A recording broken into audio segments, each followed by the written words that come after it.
Hello and welcome everyone to year number 4 of Founders and Legends Day. I'm your game master, Satine Phoenix. We have amazing players and we are raising money for Extra Life and Children's Hospitals of Los Angeles.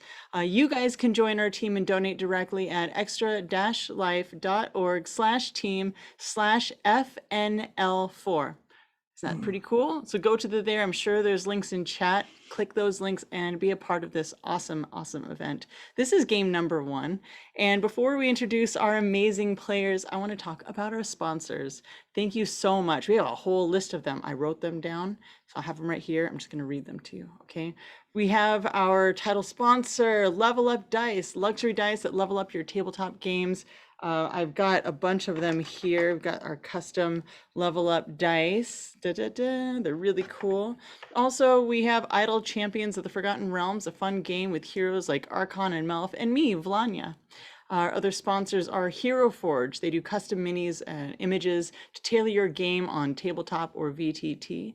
GUI Cube, makers of the Red Star Rising campaign accessories. Northwind Adventures, Hyperborea. Third edition Kickstarter is on right now. That's cool. Steamforge Games, Temple of the Snake God Epic Encounters box set is out. D&D Beyond. I believe we even have a D&D Beyond extension here where you can see everyone's characters. I believe this is true. They are the official D&D digital toolset. And also GaryCon. If you haven't gotten your badge to GaryCon, go to virtual or physical. I know that Jameson and I will be at next year's GaryCon. Go to play.garycon.com. Badges are on sale right now.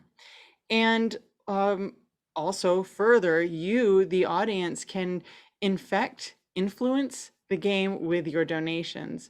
So you can do that with direct donations or with bits. And let's see, we've got 3 different kinds that you can participate in. We have hero points, those are $25. That allows a player to use advantage before a roll, kind of like inspiration. And hero points are assigned to a specific player upon purchase by you. So let us know who you donate to. We have Nemesis points. That's $25 and they're assigned to me to use and give advantage to one of my enemies. I really like this. That sounds amazing. So you can help me out too. Cause a little trouble today. We also have fate points. That's $100 and they allow the player to re-roll after the fact. So $25 is a inspiration point. Fate points is re-roll after they already know. So fate points are open pool used by all players. Let's see. Yeah. So that's that. Thank you to our sponsors and thank you guys for watching and donating. So why don't we introduce our wonderful players? Chris Lindsay, we'll start with you. My name is Chris Lindsay, and I am a product manager at Wizards of the Coast in the D&D studio. I introduced my character. No, today, not yet. No, okay, I'll wait. Not yet. All right, Omega.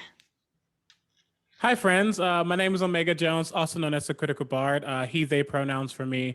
And I am a professional actor and vocalist out of the Midwest and a tabletop professional, along with all these folks. And I'm also a full-time Twitch streamer, being a hot mess. That's what I do. Thank you. Jameson. Hello, everybody. I'm Jameson Stone. I'm the creative director and CEO of Apotheosis Studios. We make awesome themed content for TTRPG players. We have a Warlock book, a Bard book, a bunch of graphic novels and comics. So come check us out. Elisa. Everyone, I'm Elisa Teague. I'm senior producer of role-playing games over at Renegade Game Studios, and we are bringing everybody really great new and old RPGs. We are in charge of all of the World of Darkness 5th edition books, and we have been bringing out brand new content for Vampire the Masquerade and new stuff coming soon. And also this fall, I'm coming out with the Power Rangers role-playing game, the G.I. Joe role-playing game, and the Transformers role-playing game, followed by more next year. So follow along on all of that good stuff. I'm also a game designer, and RPG author and puzzle designer for lots of games out there. So check out my stuff and welcome to the game. Yeah. Kyle. I am Kyle Newman. I am a filmmaker and author. Got a few D&D products out there in the world, co-author of Dungeons & Dragons Art and Arcana and Dungeons and Dragons Hero Feast, the official D&D cookbook, and there may be some interesting other books in the pipeline coming up. Additionally, a D&D related game and film coming out next year about girl gamers, esports comedy for Lionsgate and BuzzFeed. So that's going to be a fun one coming up next year. That's what I've been hard at work on the past pandemic. Oh, that's awesome. Okay, guys, if you're ready to play, let's go over the house rules. For those of you who are not using digital dice, please show me your dice. Is everyone using dice? Okay, here we go. Okay, all right, those of you who have your dice, if you drop your dice, you get disadvantage on your next roll. If I drop my dice, I get disadvantage on my next roll. I do a thing where if you roll ones during an attack, you have to roll damage and tell everyone how you hit yourself. And that's pretty much it. If I take something too far, we use red and yellow. So yellow means I'm a little bit uncomfortable, just kind of change the direction of this. And red means full stop, let's move on to something else. So please use those. You can use them on in our little Zoom link, or you can just say that out loud. And now, if you're all settled in, let's begin this summertime adventure. All right, we follow our camera across a campground signpost that reads Camp Beholder. Over the cabins, the camera continues into the edge of Beholder Lake. It's breathtaking. Massive trees line the lake and continue up 3 massive glaciers. This is the perfect day to participate in campground activities. Everyone roll initiative. What? All right. Chris. For mechanics' sake, is this just out of the blue? Is it something we know? I technically have advantage on initiative, so I don't know if I get it right now or not. Yeah, you can have advantage. Okay, I just want to confirm. All right, Chris, what'd you get? 23. 23. Omega. That's a 10. 10. Jameson. 19. Elisa. 15. Kyle. 15 with a dex of 14. All right. Actually, that works very well. Okay, so Chris, Lindsay, and Jameson, you are going to start a triathlon, and we're going to start with the two of you. This is where you will introduce your characters and what they look like in this moment. Currently, there is a very flamboyant bard named Fitzman. He's got red and yellow hair, he's young, he's really overdressed. There's a billowy linen shirt, fancy pants and dress shoes, and he is instructing you to your first activity for this triathlon. It's swimming across the lake. How hard could it be? Okay, so we're going to go with Chris. You first. What do you look like, and who is your character? I am Grigori Little Ears, and I look like Small Bunny. I am 3 feet tall with ears standing straight up, which they do not. So, I am wearing coveralls, and I have tools all about them. Nice. I am very fuzzy and cute. And oh yes, I am wearing my goggles so I can see in the dark. But can you swim? I can try to swim as well as anybody else. Fantastic. So we're going to cut right there. Jameson, please introduce your character and what they look like. I'm playing Vajra Ajay Viendra today. He looks surprisingly like me. Blue hair, tattoos on his all over his body. He currently is wearing a vest, capri, and battle sandals for this summer camp theme. He has a great sword on his back, and he's excited to hopefully be able to relax and have some fun. Fantastic. The two of you are standing there, and there's other people ready to race you. And Fitzman says, 3, 2, 1, and you guys take off. Please explain how the two of you attempt to cross this lake. As we're sprinting, I'm going to look down and go, Grigori, would you like to hop on my back as we get ready to plunge into the water? Grigori doesn't even like pause a step. He just hops from where he is onto his back Fantastic. Vajra, please and roll. holds on. Okay. Grigori, roll athletics to hold on, and Vajra, roll athletics or acrobatics to swim. Oh man, got a natural one. Luckily, I have a +6 in athletics, so that's a 7. Hilarious. Okay, we're gonna hold I that rolled a right there. natural 1, which is a 1. Nice. You guys don't even barely make it into the water. We're going to pause right there, and we're going to continue on to Elisa and Kyle. Please introduce your characters. Elisa first. I am Aura Soulbright, and I'm laying in the grass, listening to like the splashing in the water and staring up at the clouds. My skin is glistening with like a gold glittery look, and I have reddish blonde hair that like falls down to, past my shoulders. And yeah, you can definitely, if you definitely can tell that I have this magnetic charm. I'm a sun worshiping Azamar. And yeah, I'm just staring up at the clouds saying, have you ever just looked up at the clouds and just taken in all of nature? What kind of things do you see in the clouds?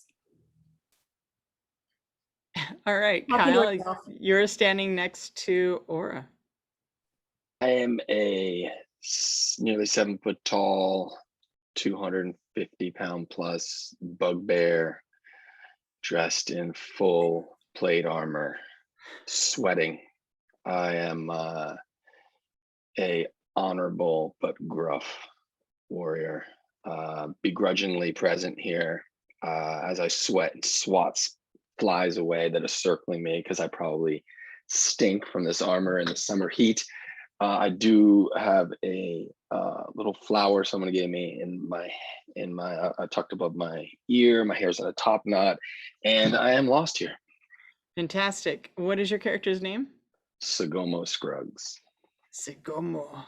A half-elf ranger, the counselor named Rodney, looks over, stands up to you guys, kind of shivering when he looks at Sigomo, and said he's got a shaggy, short, brown haircut, green eyes. He's really light. He's got leather pants and elven boots, about 5'6", and he walks up and goes, "Okay, campers.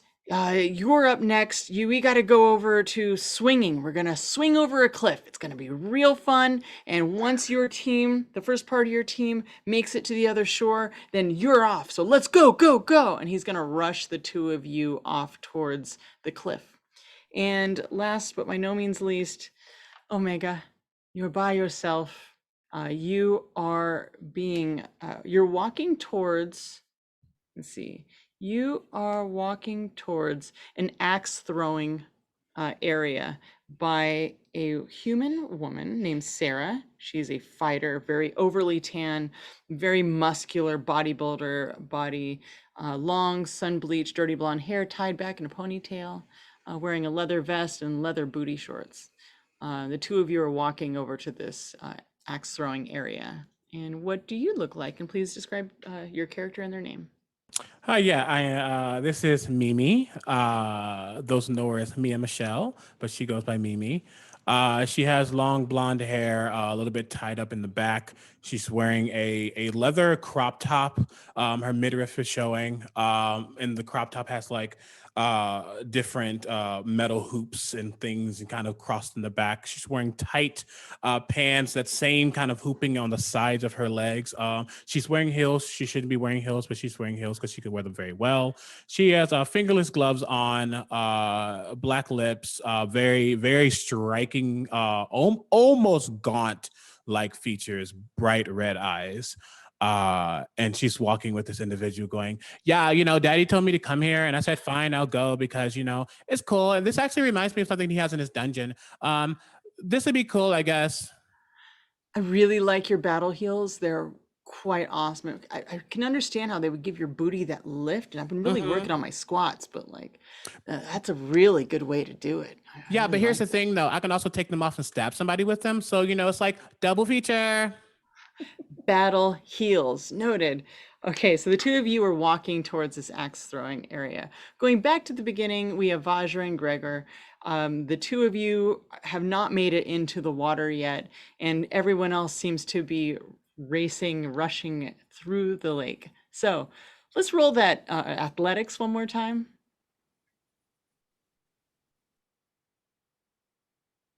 13. Okay. Gregory. Grigori will get a 7 to hold on. Awesome. You, Vajra, you make it in, you start swimming. Gregory, you just seem to be kind of floating and using your back paws to kind of keep on top of Vajra. And suddenly, out of nowhere, a giant tentacle comes up and swats at you, Vajra. And that is going to be a dirty 20 to hit. Does that hit? I have an armor class of 22. Hot. Okay. You see this come out whoosh, and you kind of back away. Gregor, you are going to also get not tentacled as this another tentacle comes up and wraps around nothing. So what do the two of you do? Chris, you're first. I am going to sweat. I am on Vajra's back, and I'm holding on. And I pull out the tool, and I fiddle with some things, and a little turret pops up on Vajra's back and fires at the tentacle. Okay. And yes, we will fire turret at tentacle because tentacle is rude. Tentacle needs to make a DC 17 dexterity saving throw. That as is a fail. eruption of fire goes out over the top. I'm also hoping flame will propel us forward. Let's see. Flame definitely propels you forward, and everyone else around the campground, you can hear this massive boom as water, just like a big cannon, shot into the water. We call this jet ski, and he takes 6 points of fire damage. 6 points, thank you. Vajra, you are propelled faster, and you're kind of getting a little bit of distance from these tentacles. What do you do? Fantastic. I'm going to first say, Grigori, God, we're getting attacked. I thought we were just swimming. Awesome job with the flamethrower. I'm going to try to like Superman out a little bit and allow it to just kind of like hydrofoil us forward, kind of lean into it and kick, maybe give a little bit of an Azamar boost to it if I've got that in me. Awesome. You can definitely tell me what you will use for your Azamar boost. I will use my racial ability to just kind of propel myself forward. Instead of glimmering wings, I'll kind of channel it through an auric kind of jet stream behind me. It's kind of Supermaning out, and with my chest rune tattoo fully visible. Okay, roll at advantage athletics. All righty. You're now like cresting like a dolphin, just. That is a 19. You guys speed past the other participants and just race to the shore. Vajra, with that roll, you kind of leap up at the end, and you see as you look back, other participants have been captured by tentacles. You see some of them hacking with daggers at these tentacles, but the two of you have made it first in this case. And next up, we have Aura and Sigomo. You two make it towards this cliff. And Rodney's like, okay, all you have to do is swing from here to another rope and then across the cliff. It's easy peasy. What could go wrong? Is there anything you two would like to do before you attempt this activity? Just take in the sun and the wind into my soul.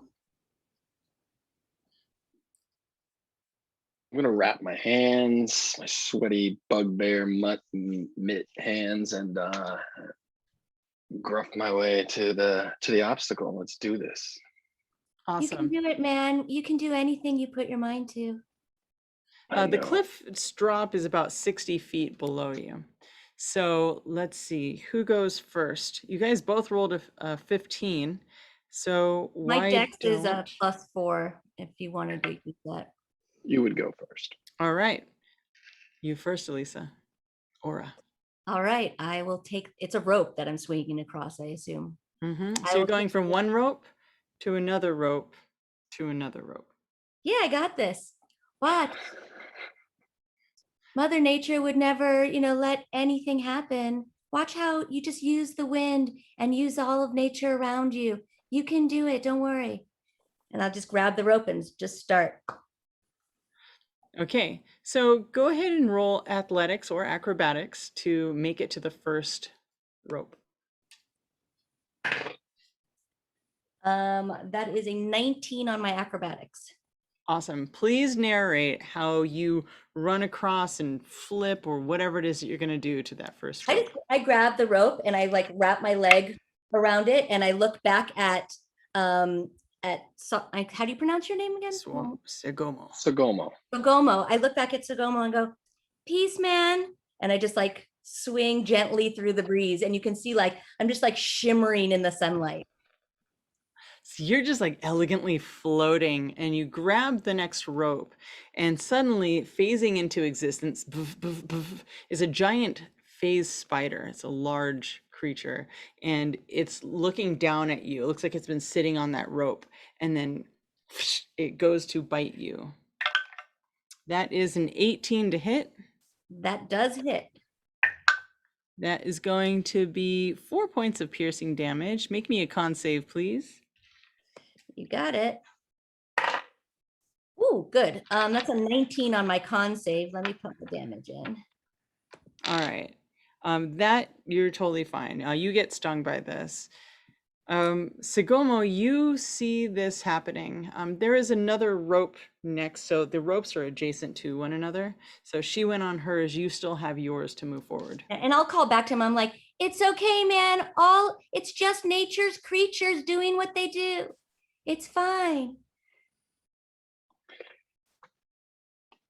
So I'm gonna not waste any time, take a running leap, and make my best attempt to swing out there.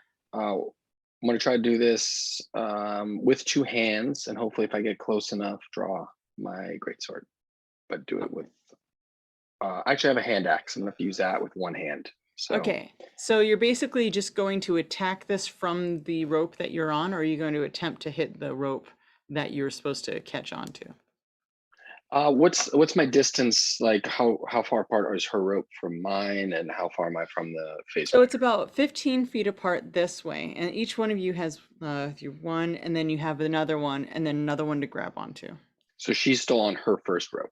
She's on her second rope. So I could take her first rope to go Yeah. behind her. Yeah, Am and you I can easily aware that go there are to these- either one of them. Am I aware that these creatures were going to be appearing? This is part of the competition, or You is were not this aware of this ahead of time. This was not a Okay. thing that was told to you.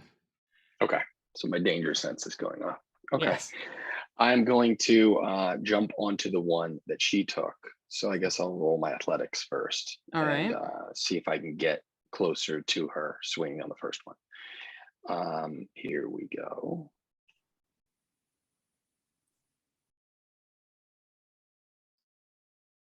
That is a tasty 14. All right, so you grab onto it, you swing up, and go ahead and make your attack as you're trying to attack it so it doesn't hit her anymore. All right, so I've got my, rarely use these, hand axe since I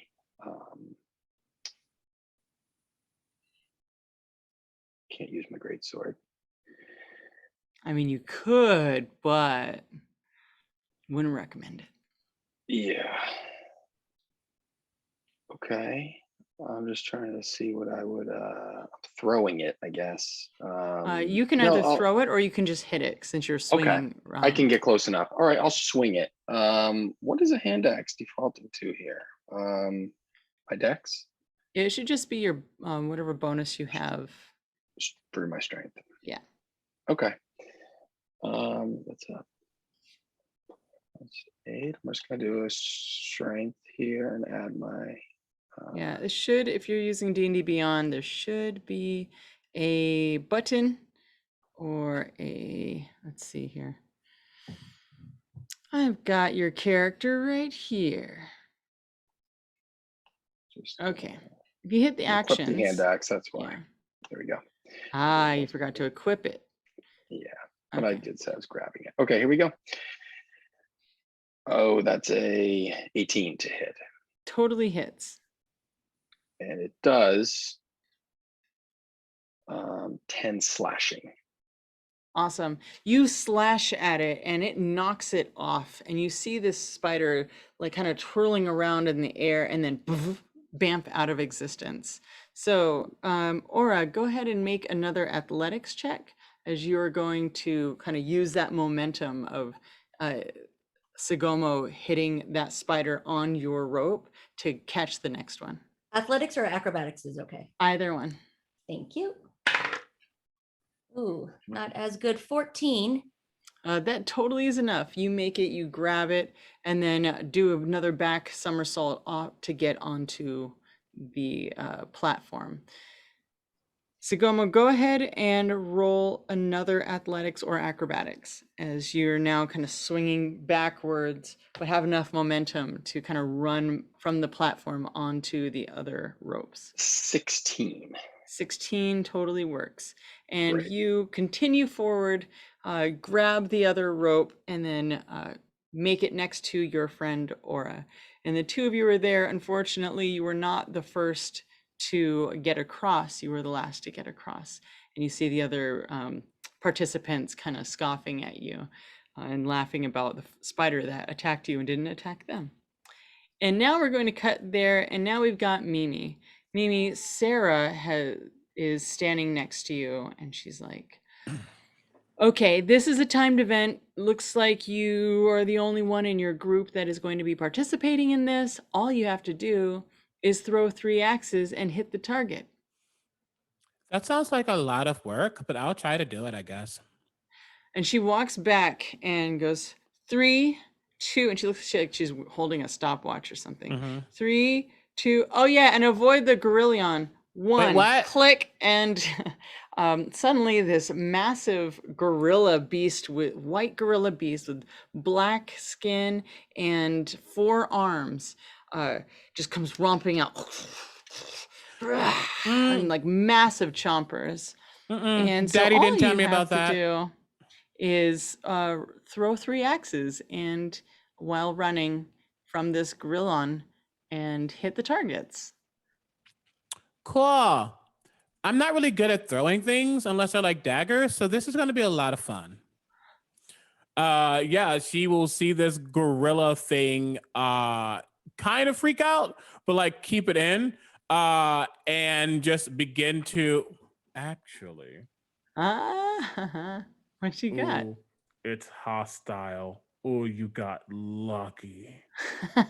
Actually, no. What she does is she sees this thing. She goes, no. And she has this rod that she keeps in her like little pocket, but it's not really a pocket. It's more just like a little spot where she can keep this this piece of instrument. And she just like taps her head on it, and she instantly goes invisible.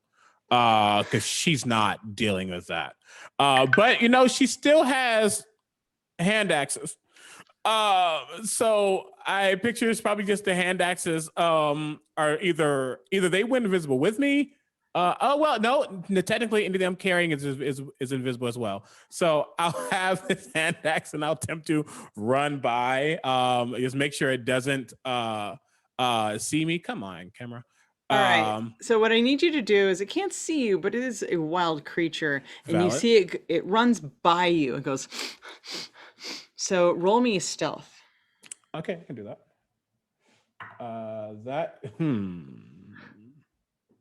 That's an 8.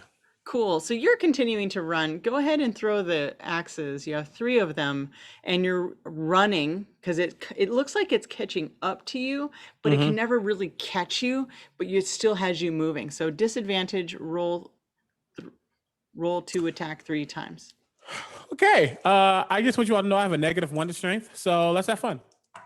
At disadvantage, that's an 11. Doesn't hit. Cool. Cool. No, that's a 2. That's a 9. Awesome. So please narrate to everybody what this actually looks like from Sarah's point of view. So Mimi has these axes, and even though she's invisible, she knows how to wield a weapon very well. She's just not used to wait, I just lied to you. I'm so sorry. The lowest 11. Does a 14 hit? Yes. Okay, 14 would. I did not add my proficiency. Okay, I'm that's good all with right. simple weapons. So 14 does hit, but the others won't. But she's good at weapons, and she kind of tosses it in the air to just get the weight of it, and then she probably hits like not the bullseye, but just like a little off of it. She goes, "Oh yeah, this is easy," and she, as this thing is coming after, she attempts to just do one after another, feeling really confident. But you don't wear heels when in a battle or any situation, and it just gets lodged into a certain spot, and she kind of trips, and they just go wide. She goes, "It's fine. This is my expertise anyway. Daddy will fix this. It's cool." And she's still running from this dang gorilla that's coming. Awesome. And we are going to fade out as you're scream running past Sarah, and she clicks and shakes her head. Now we're going to bring you all together. After the triathlon relay events, your party gathers at your team table with plates of barbecue and corn and other delicious campground foods. Welcome back, campers. Fitzman, Rodney, and I have had a blast these past few days with you all. Today's event was spectacular. We're excited to announce your group's points for best team here at Camp Beholder. Before we begin, we want to let everyone know that Team Mariposa had to leave early. They all caught poison ivy, and there's nothing Farah or Camp Medic could do with these cases that were so bad. That leaves Team Sparrow in third place. You look at the group next to you of inexperienced teenage adventurers. There's something about them that reminds you of when you first started adventuring. They seem really upset about coming in last. In silver place, we have Team Dragons. Everyone in the camp looks at your group. And in gold place, first place, we have Team Tiger's Blood. At the last table, you see a group of roughneck tabaxi mercenaries. They do cartwheels and proceed to make rude gestures at your group while high-fiving each other. Okay, guys, please get your rest. We only have a couple days left of camp, and tomorrow has quite the busy schedule of activities and fun. Good night. And with that, the counselors proceed to the food table, and the other groups talk amongst themselves. What do you guys do? I'm going to look at Grigori and say, fantastic, fantastic job. We made it first place for swimming. What do you think that tentacle was about? Was that supposed to be there? No idea. I've not seen tentacle all week. I've been around that water, looking in that water, not going anywhere near that water. No tentacle. First tentacle I see. So I think perhaps people with tails, and I kind of like look over at the backseat table, put tentacle in water. I'll look over and say, Mimi, Aura, and Sumaru, did you guys encounter anything out of the ordinary? I wasn't expecting to be attacked while we were swimming. I was bitten by a cute little spider. I was going to just leave him alone because I think I invaded his space and I probably maybe did it wrong. I don't know. I'm pretty good at swinging on ropes. I thought I was doing it right. But Sogomo, he came in to protect me, which I really do appreciate. But, nature is nature. And you can't really blame a spider for biting somebody if they're in their space. Speaking of nature, is there any vegetarian barbecue here? And she looks off. She just drifts off. Yeah, I saw this weird gorilla thing. It wasn't cute at all. It tried to stop me from throwing these really weird axe things. But I did the job very well. Obviously I won. If we've been together, you know that I am slightly a habitual liar. Slightly. Always to favor myself though. So, but yeah, it was cool. I'm still waiting for the spa day I was promised, but if we gotta do more obstacle course things, then I guess it's fine. Daddy would be fine with that. Maybe we should go chat with those little kittens over there. Yeah, I want to stab them. Can we do that yet, or should we wait? Let's see how the conversation goes. Against camp rules to stab other people who are attending. Not if you're not seen. It doesn't count. You guys hear over the announcement, I don't know, there's like a voice in the air. Sagomo, you have a hero point. Mimi, you have a hero point. Thank you, donators, for the hero points. Oh, yay. I don't know what that means, but I'll find out probably. I win all the things, obviously. Okay, but really though, it means that you get to use advantage before your roll, like inspiration. Thank you. Yeah, I know. It's big silly. I got you. All right, so there you are, and the food and the afternoon and all the other camp goers. I mean, if you all want to talk to them, I mean, that's fine. I don't really like to talk that much, though. I'm probably good at it. They probably won't like me when I'm done. So I'll let one of you take the reins on that one. What are the camp rules regarding altercations? They prefer that you don't kill other participants. But kill. Kill is the operative word, right? There is a medical tent.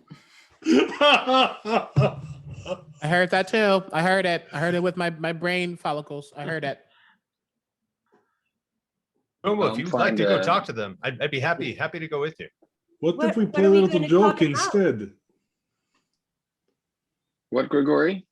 What if we play a little joke instead? That sounds good. Grigori reaches into a pouch, pulls out little rabbit. It is made of stuff and things. This is my homunculus. Hello, you are so cute. And I put him on the table and I go, I send homunculus over it, I tail together. Okay, so you're gonna send your homunculus over, yes? Yeah. All right. The little homunculus hops off the table and kind of like a tiny bunny just, and you see these tabaxi cats. One of them elbows the other and is like, get a load of that. That looks like that little bunny, but just like not as tasty. And they all kind of look over at you and they look down at the bunny. Like one of them reaches over to grab it. He will jump away. That's it? That's what it's gonna do? Yeah, Okay. it jumps away at him. It doesn't hurt people. It was trying to be stealthy, and they saw it anyways because they're cats. So when they look at me, I have turrets thing right here on den next to me, and like any cat like threatening turret starts to light up, and I just kind of look at them like, "Are you feeling lucky?" Roll intimidation. At advantage, we have the turret next to you. So one of the cats like goes after the little bunny homunculus, and your turret goes.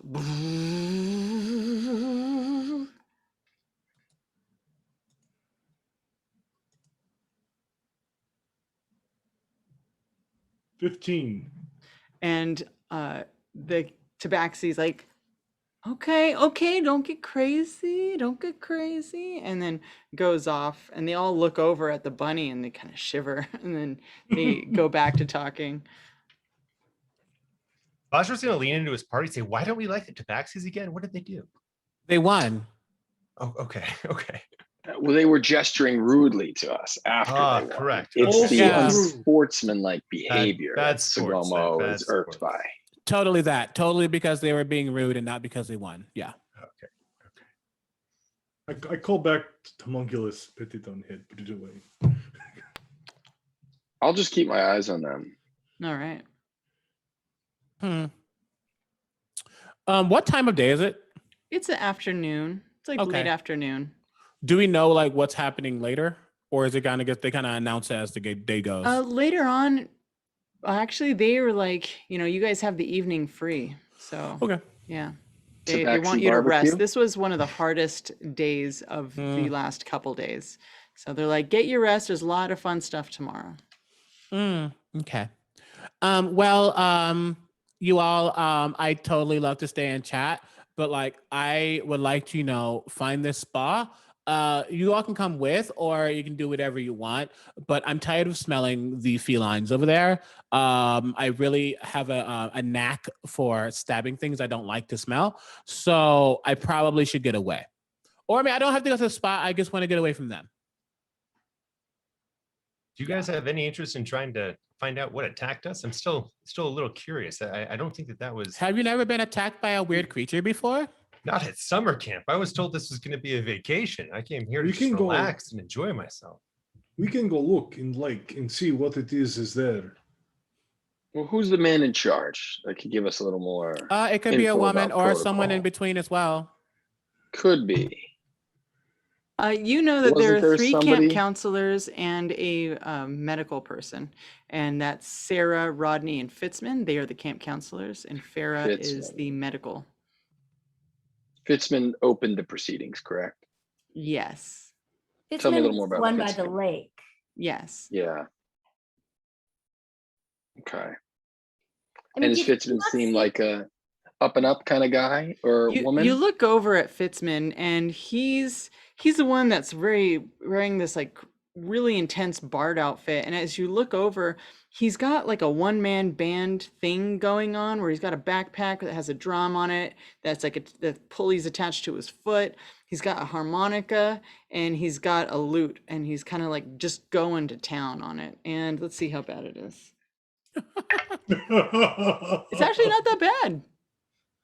Gold high. Yeah, it's actually pretty good at it.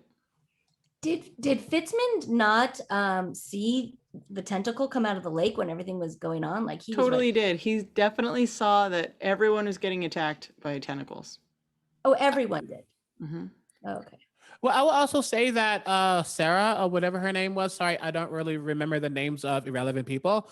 But there was like this gorilla thing that I'm pretty sure she summoned. So probably they know about this, and maybe it was just part of the event.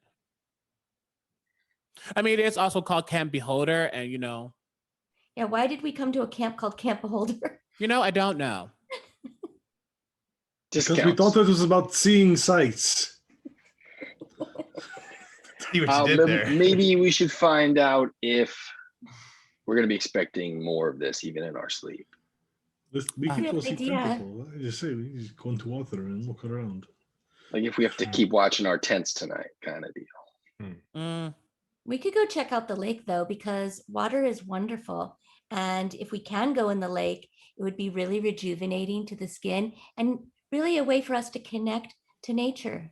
As long as the water isn't like running, my daddy doesn't like that. So I hear 2 things. I hear some of you want to go check out the lake, and some of you want to talk to one of the counselors. I'll go with the lake group. Sure, Maybe let's I'll take a even look. wade in a Yeah, little we bit can- we in can my do it. armor to cool myself off. All right, cool. Let's all do lake.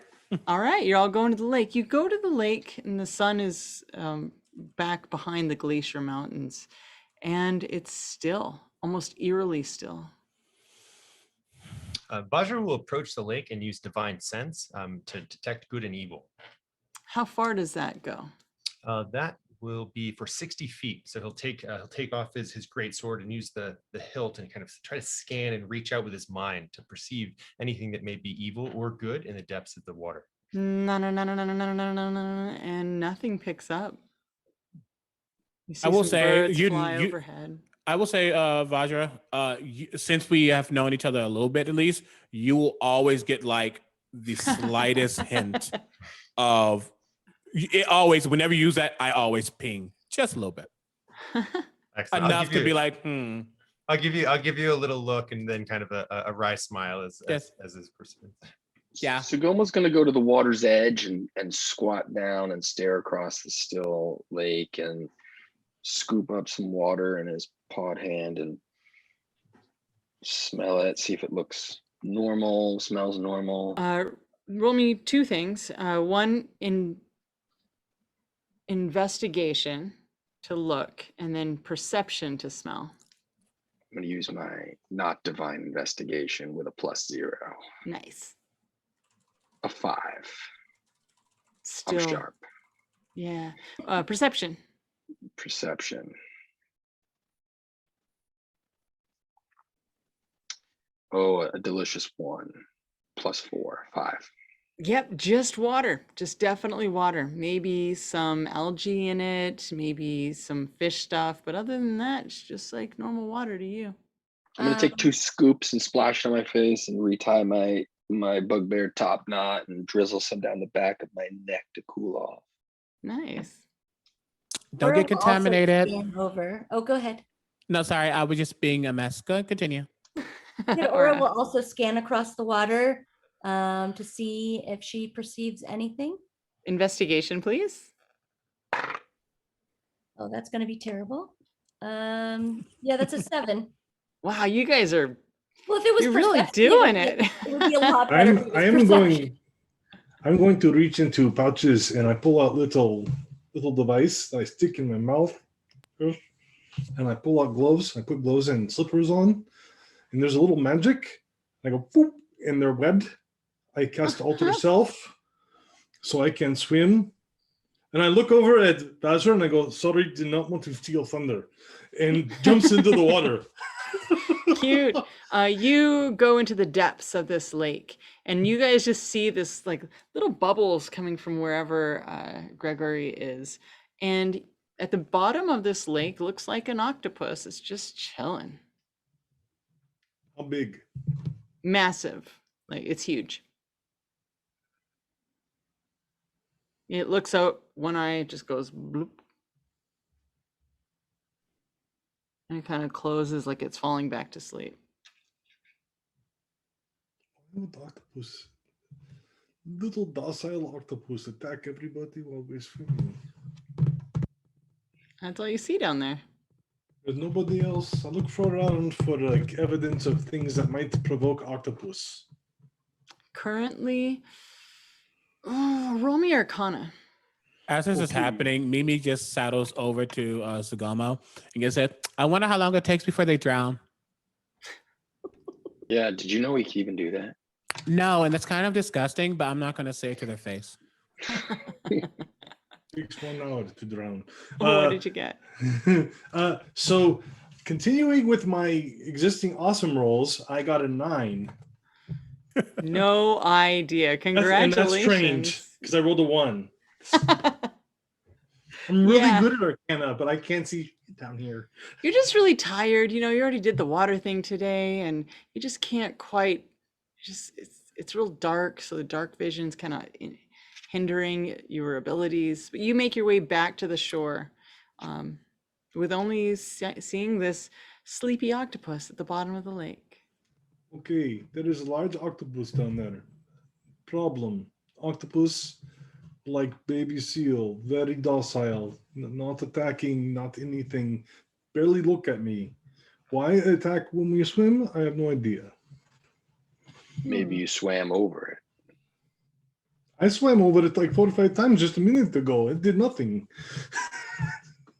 Well, 1, you didn't drown. Yay.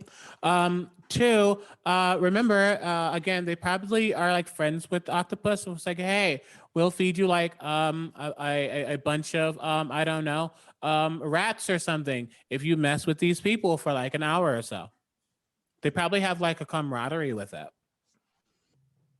What about those blinking spiders? Yeah, they probably said, hey, we have like a bunch of flies or something that we'll give you if that's what you want, Spider-Man. If you know, just bite these people every now and then. It won't actually hurt them. Bajra's going to look at Tsugomo and kind of give him a nod that he's picking up what he's putting down, but doesn't want to say anything to offend Mimi. Just going to be like, but he's going to. Mimi also has a -1 in intelligence, so no. Yeah, Tsugomo's about to interject and he just lets it hang there. I was like, let's go back to camp. Just saying, I just feel like these things are correct. And not to think of overthinking these things. It's just a summer camp. Oh my God. So you guys all turn around and go back into camp, and time passes. And relaxation happens. The quiet of the night kind of washes over you. Further into the night, you sit by the campfire, just you, Team Dragon, the stars above. Suddenly, from behind the tree line, a blue light rises, followed by a red, a blue, and yellow, and suddenly green beams of light. like almost like spotlights. They're cascading through the trees. What do you do? This is in the middle you of the night. Oh yeah, in the middle of the night. You were all just sitting around the campfire. Is there thumping music? In your head there is. Does my great sword of warning ping any form of danger from It's this? really weird because it doesn't. You also know that I have a dagger of warning. So Mhm. I could, oh, that's a lot of light. Really pretty. Does it seem like it's a natural light or No, not a natural light. I'm going to. Are we getting up? Because I'm a little grumpy now that I've been woken up by I blinky am lights. already So gone. I am going. I want to see what light is. Yeah, I say, guys, let's go check this out. Who knows what this is? That's right. Yep, I will follow. No ping from I'm dagger. gonna lag behind because I'm gonna suit up my armor. So I'm gonna be Okay. like trudging slowly behind, putting pieces on as I go. Probably getting there a lot behind them. I will notice that Sagomo kind of lags behind. I go, come on.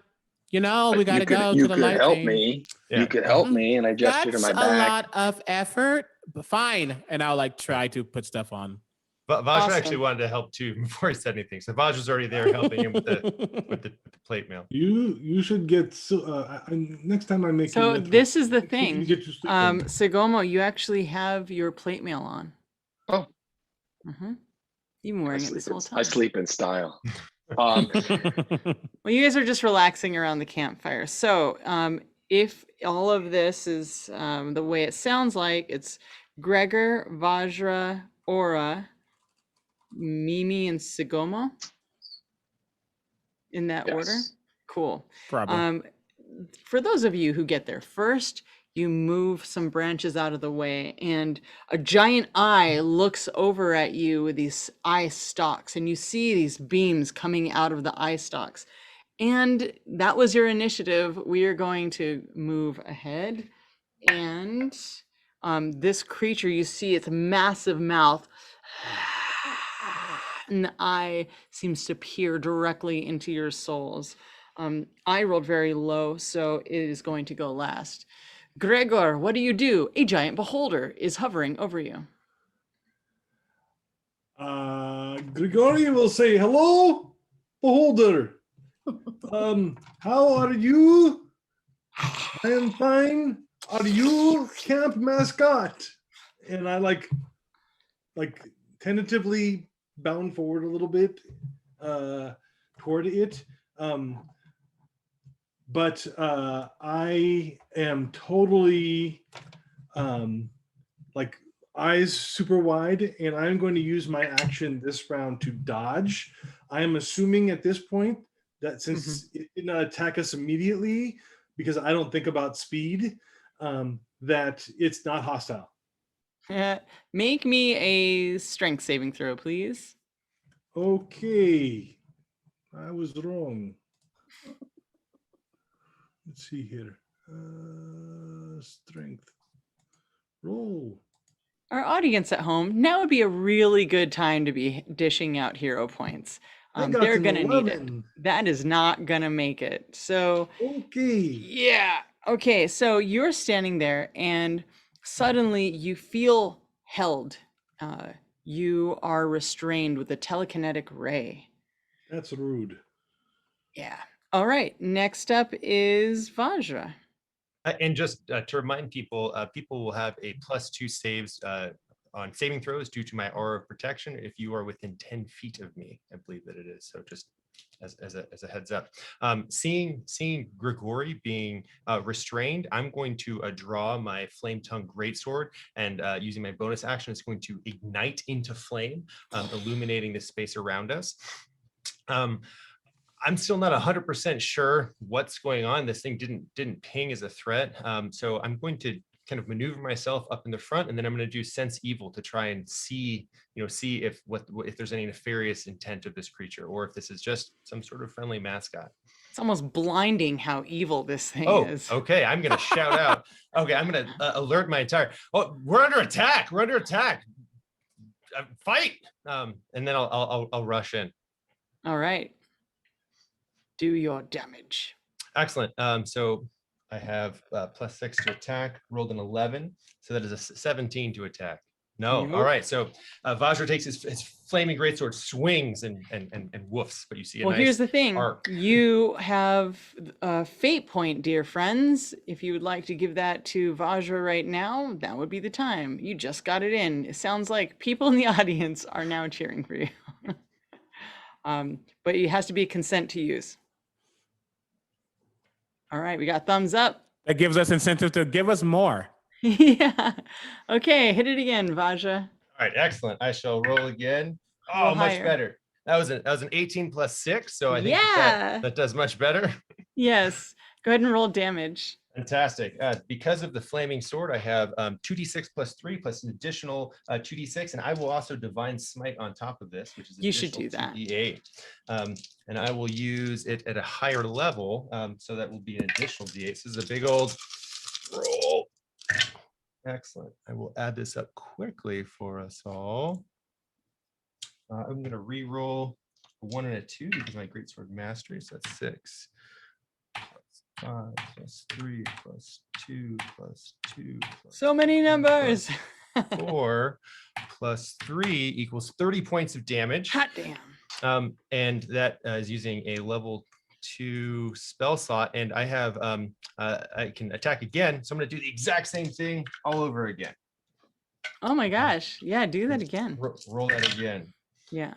That is, we roll one of these 2s and add all this up very, very quickly. Did you hit? I assume so. I got a 19 to hit. So that was that's enough. yeah. Yeah. Excellent.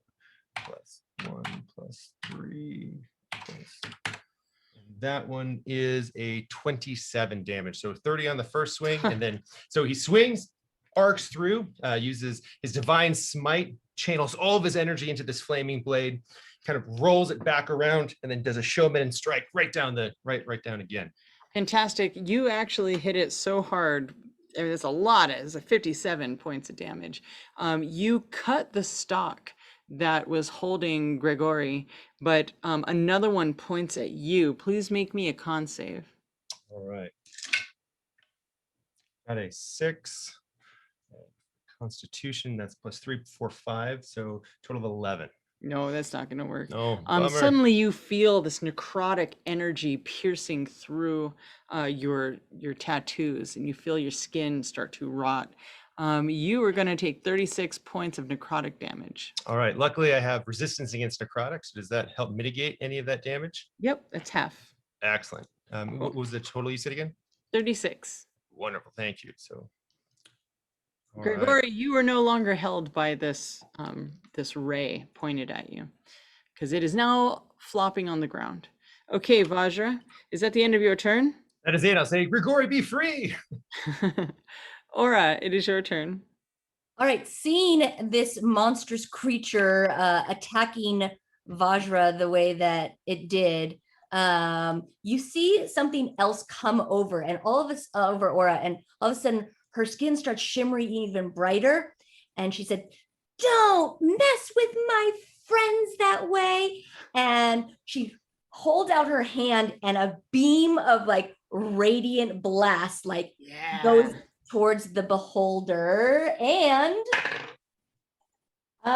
does a 16 hit? It does not.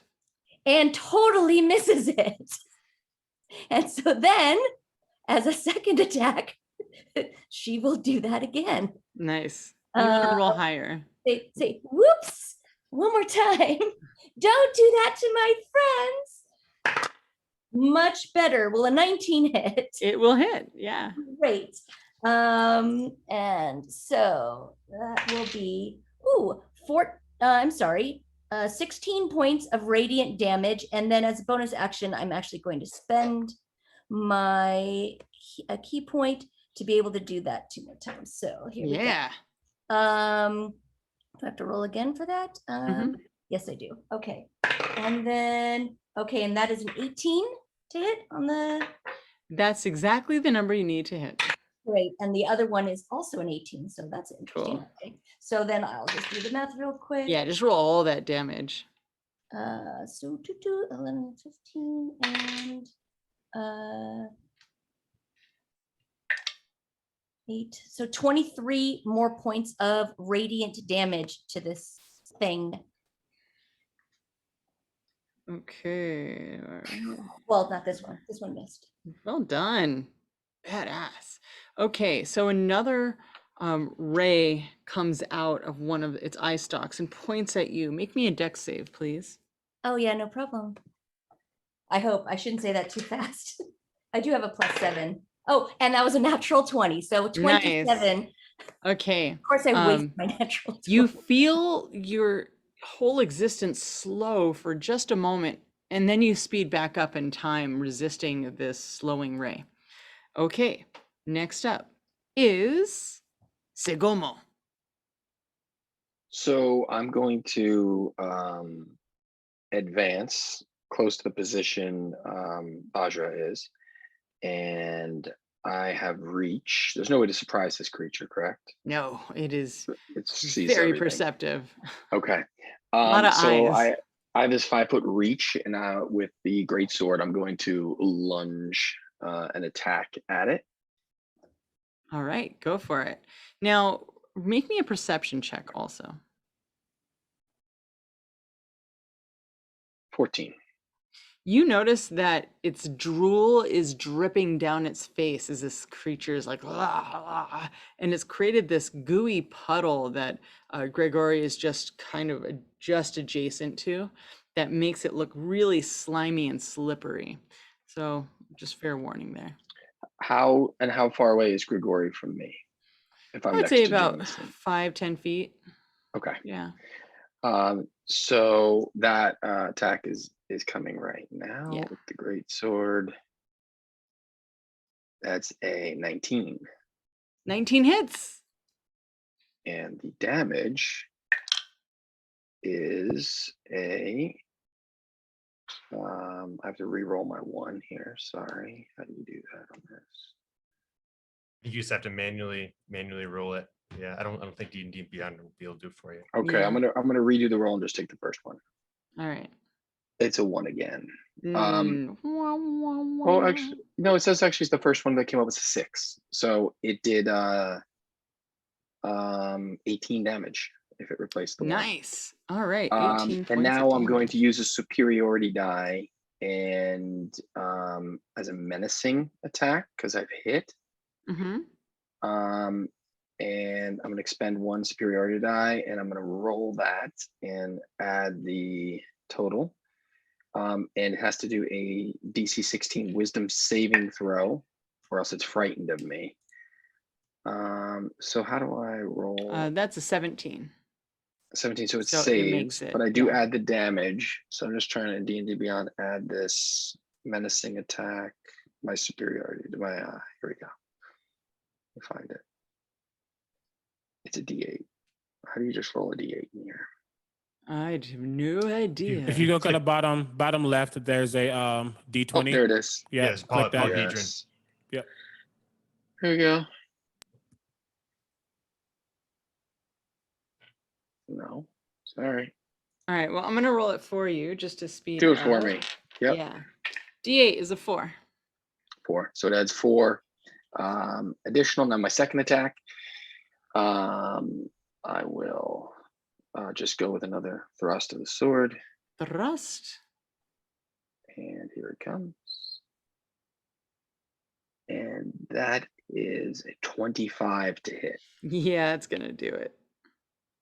with an additional 5 plus 2, but I will re-roll the 2. And the first one that came up is a 1. So keep that one. It does a 12. All right. 12. Okay. You guys are whittling away at It's this. magical damage. Magical +1. damage. However, another eye stalk points at you and this beam of light makes you, I'm going to need you to roll a con save. Con, and I am in Vajra's aura. Yeah.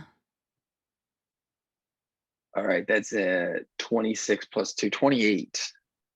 Yeah, that's gonna work. Okay. Yeah, I brushed that right You off. feel your Nice. armor just kind of, at first, the ray hits you, and you feel yourself stiffen up, and then you kind of let go and are not affected by a paralyzing ray. Now, since I attacked with reach, I'm gonna use a little bit of my movement to step back 5 feet from it. That's probably a smart thing to do. It looks really hungry. And Yeah. next up is Mimi, and then it's the creature's turn.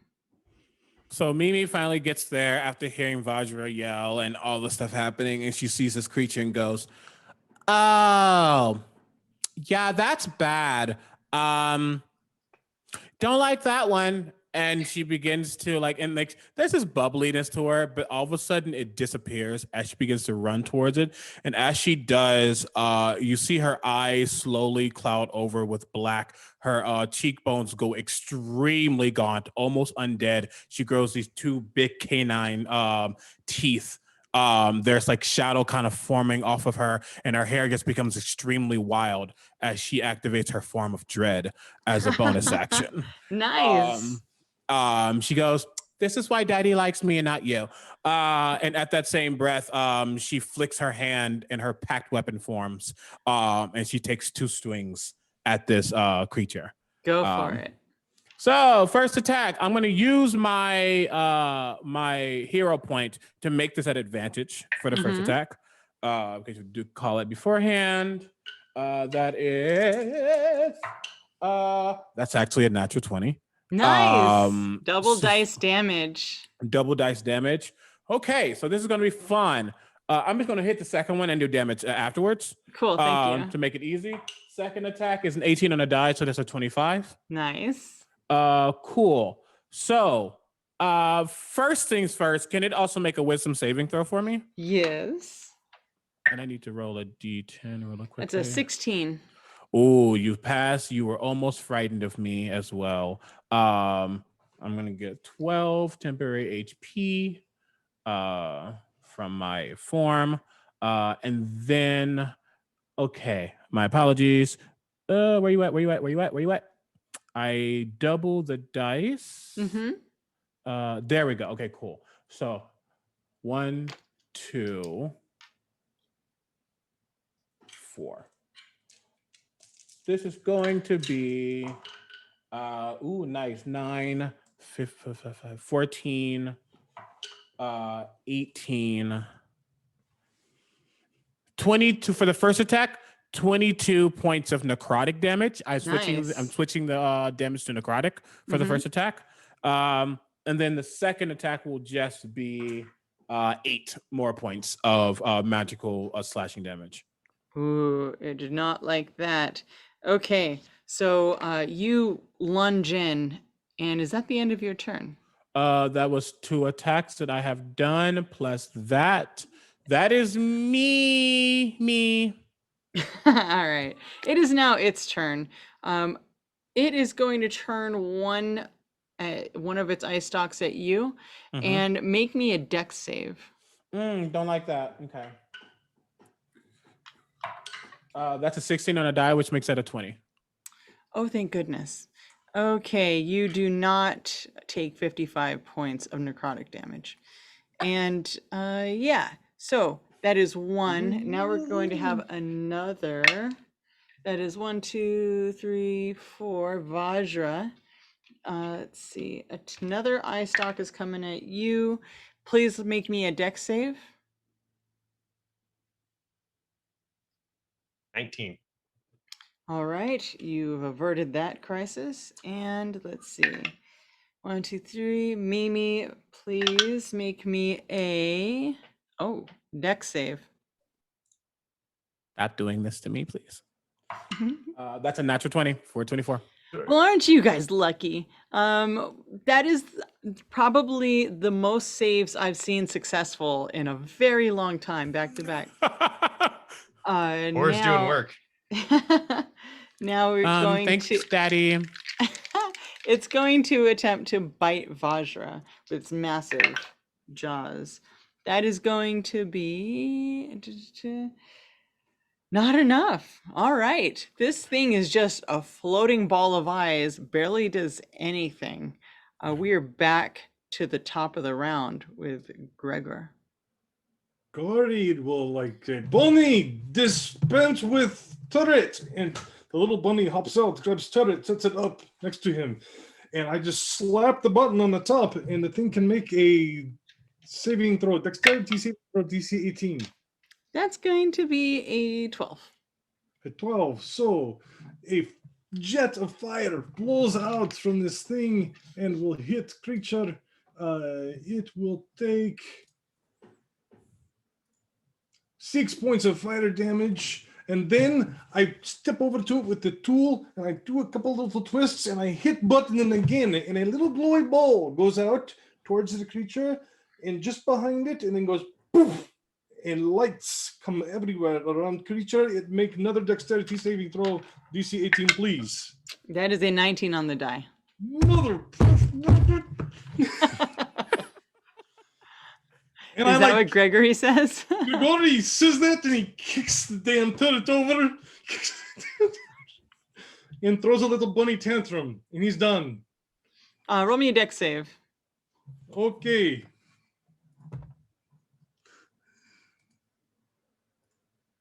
Natural 20 is 22. You do not slip on the goo that is on the ground. All right, next up, Please. Vajra. All right, I'm going to use my bonus action to do Hunter's Mark. So I'll cast Hunter's Mark that allows me to see the creature and get an additional 1d6. And I have advantage on Wisdom and Survival check to find the creature, although I don't think that'll be a problem with the giant beholder before us. I envision that as it tried to bite me, I used my blade to kind of keep its maw back. And so I'm going to try and flip it around and attack again. So I'll roll to attack. Oh God, I know the house rules, and unfortunately, I just rolled a 1.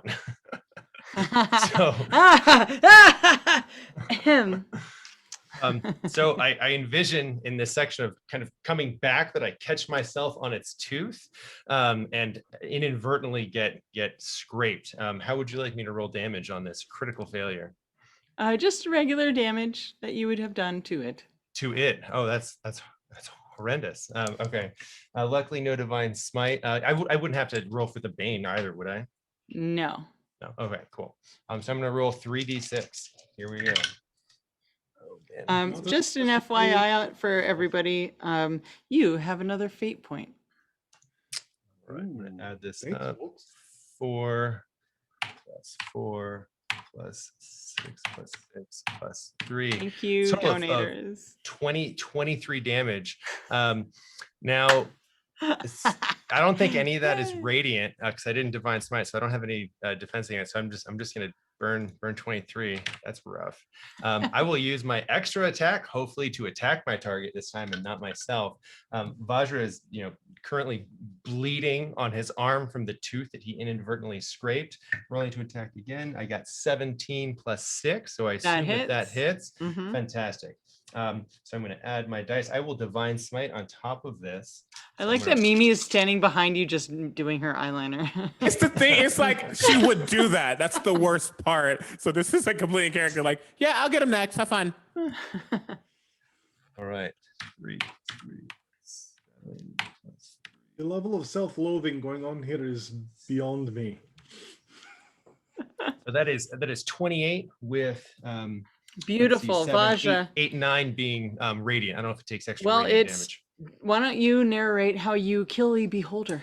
All right, fantastic. So as Vajra scrapes himself and gets horribly injured by his own attack, he's then going to take his sword up, do a reverse grip, so the actual great sword is facing this way, and then plunge it directly into the creature's eye, and then just grind it inside with the divine smite, channeling as much energy as he can into this attack. I assume that then the eyeball, almost as though we're in some sort of radiant microwave, kind of implodes, splattering him in this colorful form of ichor and gooey. Yes. Nice. It just drops to the ground, splat, and kind of sits there like a deflated balloon. And you all wake up. You wake up drenched in sweat in your cabin. Each one of you had a really terrible dream. Wow. Do we have we sustained the damage from this? Did Currently, or- anybody get hit? Who got hit? Oh, I got hit. I got hit a bunch. You have 1 level of exhaustion. Okay. Oof, oof, oof. No, no, right. ma'am. No mamiana on that one. All right. Do I get do I get basically the equivalent of a long rest plus the exhaustion though?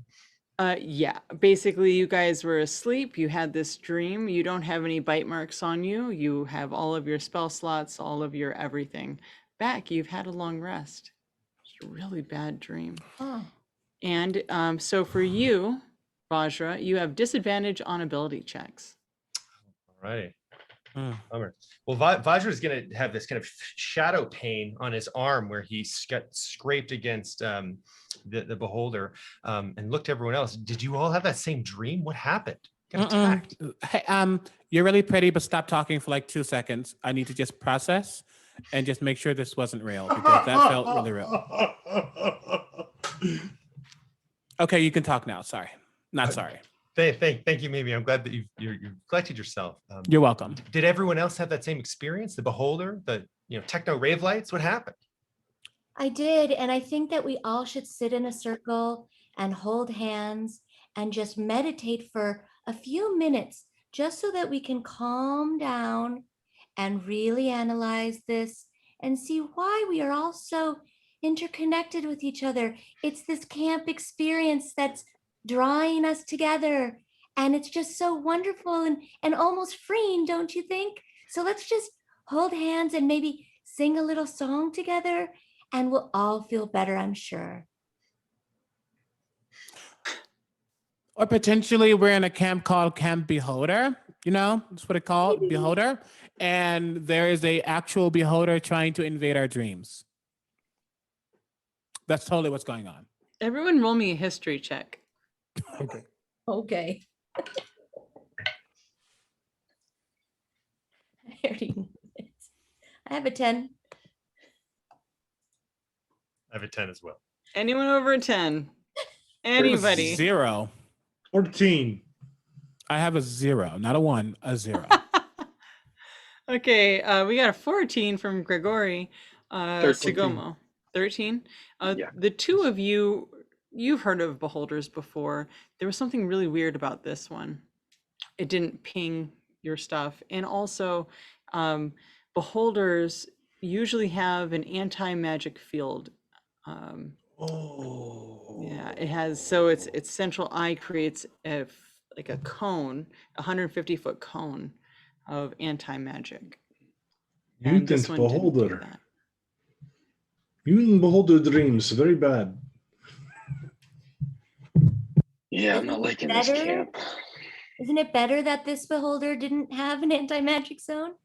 It would have been better not to have dream at all. Yeah, I think I would have preferred to not have been attacked in our sleep. I wonder if we should find out if anyone else is having these experiences. Yeah, Dreams are Vajra, you look a very little telling. beat up. I'm feeling exhausted. I'm not going to lie. Do you have a way to like stop that exhaustion or something? Maybe go do a push-up or something. Vajra kind of is confused by this. It seems a little counterintuitive, but I don't know. Maybe a little wake up dip in the lake. that could be helpful. That's right. Go say hi to Octopus. You all really like this octopus thing. You're weird. Now it is morning or still middle of the night? It's morning. It's morning. And can I did I sleep in my armor then, or did I have to suit You up? took you had Okay. taken it It was just in off. my dream. In Okay. your dream, you had it on. Yes. Oh, Okay, cool. Yeah. So I'm gonna suit back up as they do their kumbaya circle. I will help him get back in like before. Vajra's going to try Like, to get out of this in the kumbaya dream. circle. So he's going to be just like picking up pieces of armor, even though Sugomo's like totally got it covered. Just kind of like, here you go. Just like waiting to hand it to him. So this kumbaya thing, I don't really know what you're doing, but it seems cute. What's the purpose though? Like, what are we going to discover? Is that like a magic ability you have? No, it's just for camaraderie and to just make ourselves ready for the day. I don't know what camaraderie means. Well, see, you and I are friends now, And then Mm, because we're friends mm. now, well, we're not friends. So when the next thing attacks you, you don't want me to save you? I didn't say that. I just said, Yeah, so we're friends now. If we all hold hands, then we can all channel our energy through our chakras and just feel better about the day ahead. We'll hold hands, Sure. but not sit down, because if I sit down, then I pull hand all the way down, right? So I stand up. It's still about 1.5 feet above the ground, so it's about the same height. It's because I'm short. You don't Sugoma will sit down and spit in his hands, put him out to join the circle, and say, 4 weeks since I've had a shower. When Or Mimi we'll just grabs your grab his hand. It's hand, like, that's just natural, man. It's cool. It's just the natural way to be. And she'll just totally take your hand and hold out the other hand for somebody else. Mimi grabs his other hand, but immediately you see like a magical effect of the cast prestidigitation because that's disgusting. And now your hand smells like potpourri. And I go, great. It's like potpourri, but like very irony. Like after a battle, that very, very distinct smell of blood. Like that's the smell. It's like it's mixed with that potpourri. So that's much better. Okay, cool. Gregory will So take other hand to Sugoma and look and say, "Do you have problems with stuff sticking to your throat too?" Vajra's gonna come in, take a rabbit paw and a bugbear paw in his hands, and kind of wonder what has happened here in his life. That he is at a summer camp being attacked by Beholder, holding the paws of his friends. Mimi looks at Aura as we all get in the circle. Okay, so cool. When we channel our chakras, what exactly do we do? Like, is there like a verbal somatic component to this, or do we just breathe in, breathe out? You can sing if you want to. I don't do that. Okay, then just, close your eyes and just feel each other's auras going through all of our bodies. And you'll see that we'll be so much stronger for the day. Okay. When you say sing, I have Bunny take out little drum from bag and sit there and go boom boom boom boom boom. Good. It's like a little drum circle. Yeah, it's a little drum, yes. Oh, it's really cute. boom, And as boom. you all sit there contemplating what has been and what's about to come, now would be a perfect time to take a 5-minute bio break. So we're going to take a 5-minute break while you guys are checking in with your chakras. And I want to check in with all of you donators out there. Don't forget to sign up for GaryCon at play.garycon.com and to support Extra Life in the Children's Hospital of Los Angeles. You can go to extra-life.org/team/FNL4. There's a bunch of links in chat. You can affect the game by helping our players. Getting them to fate points, that's $100. They'll allow them a reroll after they've already failed. Hero points, $25, allow a player to use advantage before a roll. And come on, that Beholder battle was way too easy. Nemesis points, $25 gives me advantage to give to the enemy. So come on. They defeated a Beholder in like 2 rounds. Let's up the game a little bit. It All was right. a fake beholder. It was a big one. I almost got KO'd. I was down there. All right, guys, we're going to take a 5-minute break. Jimmy, count us out and then count us back in 5.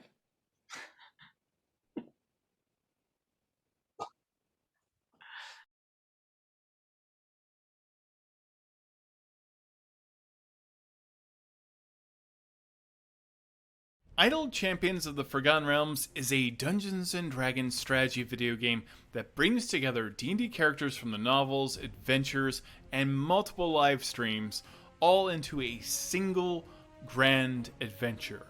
It is a deeply strategic game, and now Chris Dupuy is going to tell you how to play it. Familiars are auto-clickers. They will help you progress when you're not in the game or not actively playing the game. Familiars will click and damage enemies for you. They'll level up your champions. They'll trigger your ultimates, help you collect gold quicker.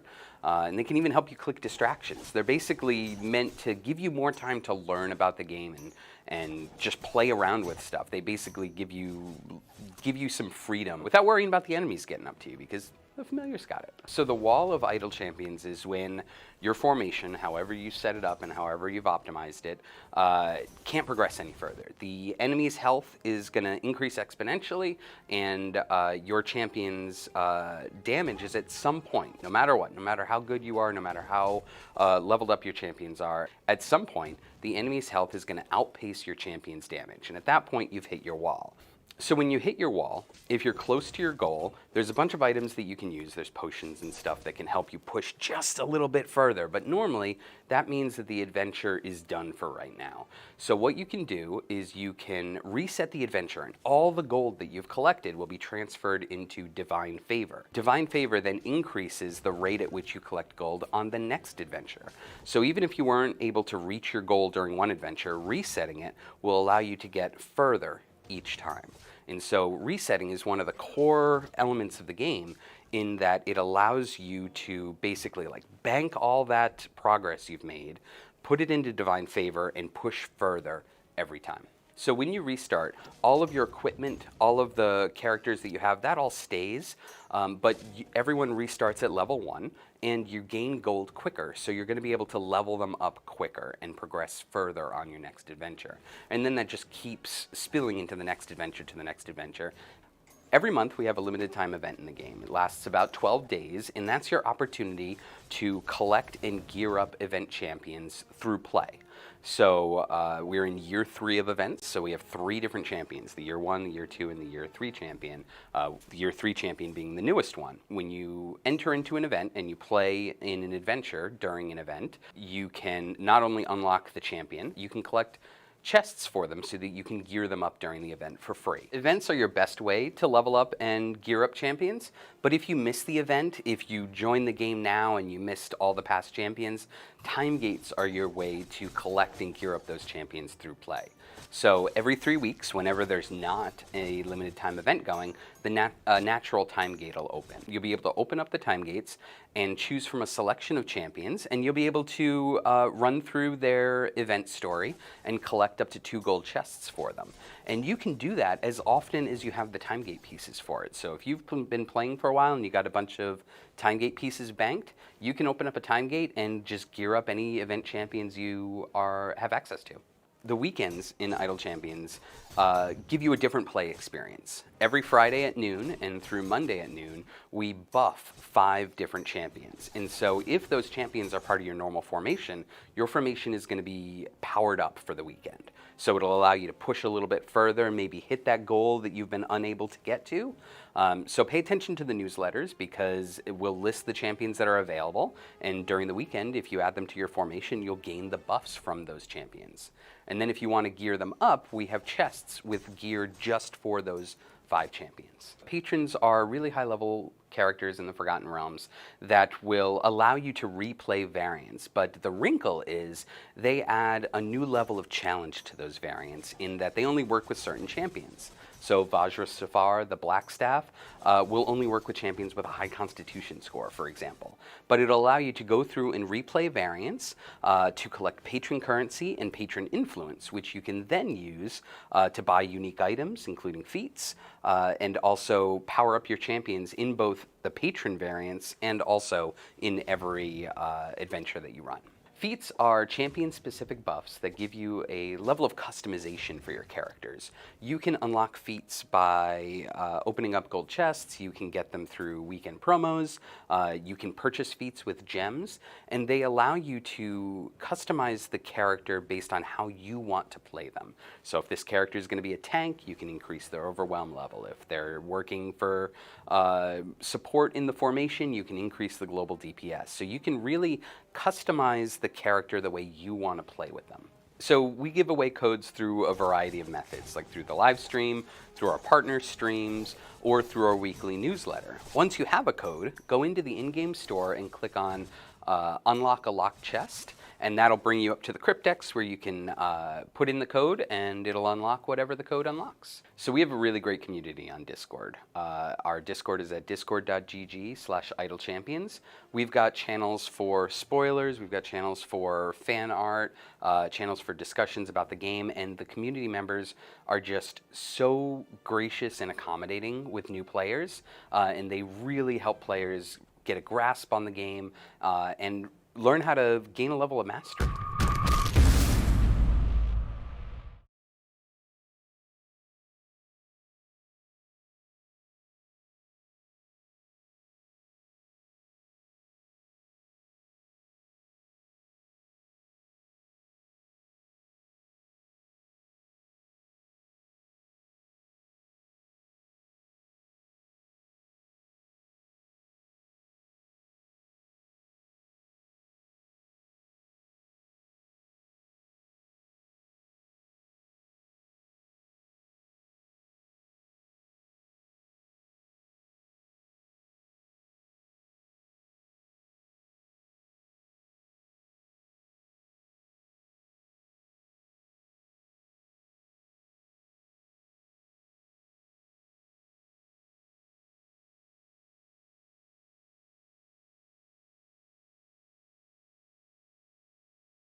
Hello and welcome back to Founders and Legends Day number 4. This is the 4th year. It's so exciting. It's been an honor to be a part of this and an honor to be a part of this right now. We are raising money for Extra Life and Children's Hospital of Los Angeles. So go to extra-life.org/team/FNL4. And a huge thank you to Level Up Dice and Idle Champions of the Forgotten Realms. Our other sponsors are Hero Forge, GUI Cube, Northwind Adventures, Steamforge Games, D&D Beyond, and GaryCon. If you haven't gotten your GaryCon badge, they have badges for virtual and physical. Go to play.garycon.com. Jameson and I will definitely be there.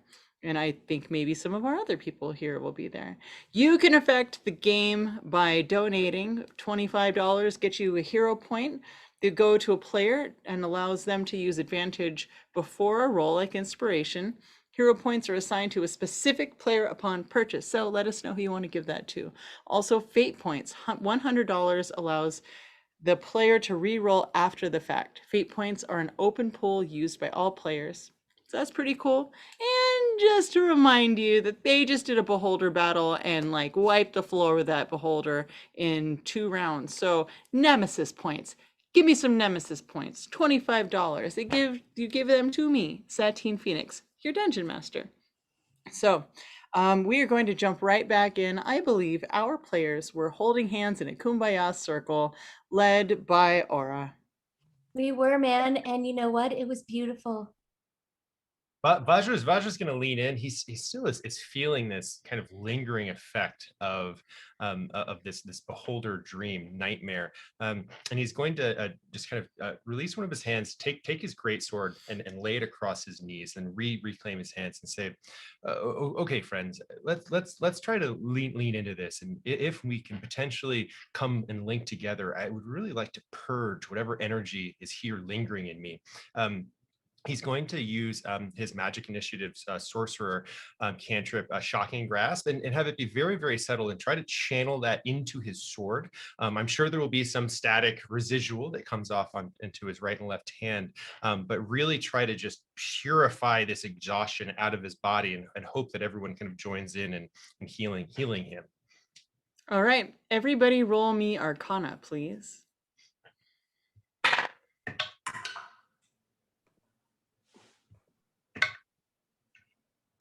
5. So unfortunately, with my disadvantage, I only got a 5. I Okay. also have a 5. 11. 25 and 13. All right, so Vajra. Now this is the most random thing. Vajra comes from a realm called Chakra Realm. Nobody in any of our games has even brought the word chakra up in the first place. So we'll say Gregory and Sigomo, the two of you, and he is holding on to your hands as well anyway. So the two of you kind of channel this energy to ignite this shocking grasp into the sword. You see the end of the hilt of his sword has this orb, this gem orb on it, and it starts to vroom, vroom. And suddenly the tattoos on his chest and his head start to glow, and you see it rise up, this magical energy rise up into him and ignite this magical third eye in his forehead. And I will say, roll me a d6, Vajra. 3. In 3 in-game hours, you will be able to shake off the exhaustion. Fantastic. Well, Vajra is going to bow his head before his companions and say, "Thank you so much for trying to purge this out of my energy. I think we should get to the bottom of whatever is going on. We were able to handle this, but I wonder what would happen if someone had died in one of these dreams. I think it's our responsibility to try and uncover this." Sure. But first, let's eat these tabaxi tails. Don't ask where I got them. Well, first of all, responsibility, I'm not actually sure if that's the word I would use. However, I mean, I am kind of there, and my daddy says I have a vendetta, and I get vendettas a lot. So sure, yeah, I definitely want to kill this thing. But the real question is, what did you just do, and why was your body glowing? It was kind of hot, and I just want to know if I can learn that myself. If you hang out with us enough, I'm sure it'll rub off. Just a little bit of magic from my home realm. Oh, that's cute. Okay, understood. When you turn and look at Grigori, his head all standing straight out. He looks like a puffball.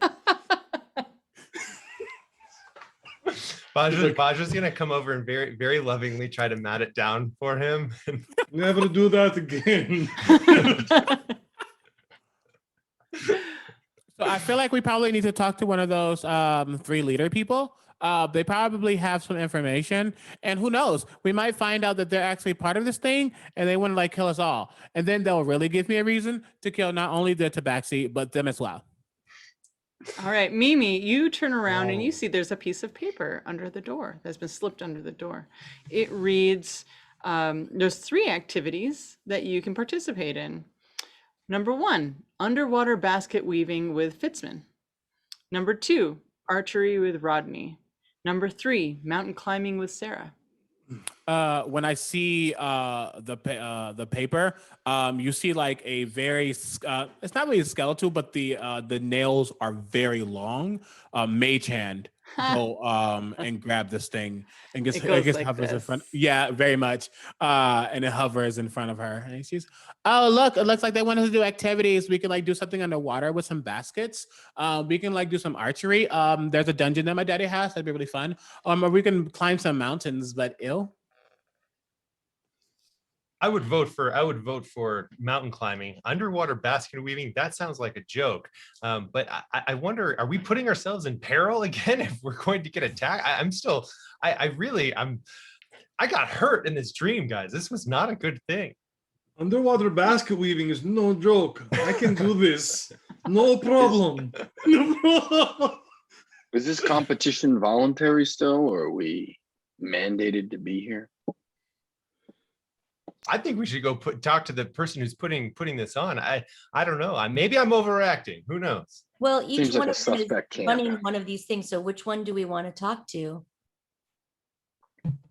I mean, underwater basket weaving just sounds like a lot of effort, and my hair does not do well. One, in the water, and two, again, I don't really care for running water. So, I mean, I would like to avoid that one, but if you really want to go, I guess we can. Archery. That I could do. Have you ever shot someone in the head before? Every day. Wow, we need to talk more. It's actually really fun. I could do archery. I don't generally carry a weapon because I'm all about peace and love and happiness. But I think that I could probably shoot a bow if I wanted to. For target practice. For target practice, not against any creature, of course. Of course. All right. So it sounds like you would like to speak to Rodney and do some archery. Okay. Fantastic. You guys make your way out of your cabin, and you kind of get up, you get dressed, you make your way out, you get some food. About an hour later, you walk over to the archery range.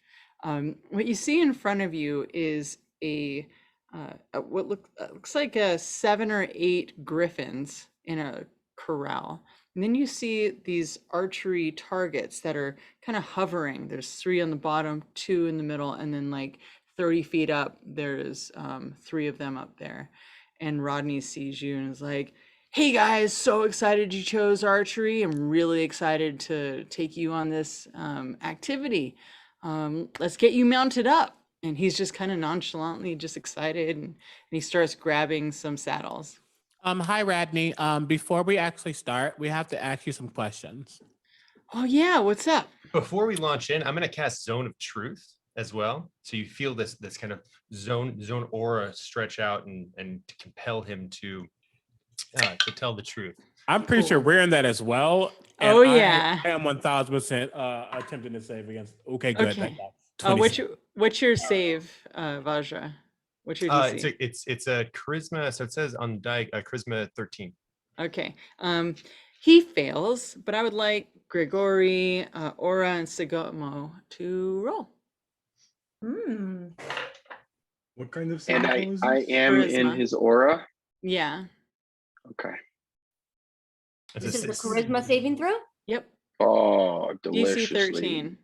I have a Crit. 14. Nice. Grigori? 22. Nice. But I always tell the truth anyway because lies are just not what anybody should do to each other. Everybody should be honest and open with each other all the time. Grigori, you made it? No, Grigori got an 8. Grigori. Fantastic. Mimi? I'm 27. Okay, cool. So Grigori and Rodney are the 2 that have failed. He doesn't realize this is happening. He's just, walking around, saddling the griffins. He stops and turns to you guys. Yeah, what's up? How can I help you? Guess a question. This camp is called Camp Beholder. Have you ever seen a beholder before? I haven't. I think it'd be really cool to. I hunt lots of things, but never a beholder. Oh, cool. Are you and the other leaders of this camp conspiring to hurt anyone here? I don't know about anyone else, but I'm not. I mean, I don't really care about the people that come here. They just kind of come and go, and everyone's got their paths, I just want to explore the outdoors, but I don't, because Sarah needs me. She's real sensitive, and I wish I could go off into the forest. Wait a minute. What? And he realizes then that he just kind of said a bunch of stuff without realizing it. And Sarah seems cool. Who's the other one? Fizzy? Fitzman. Fitzman, do you like them?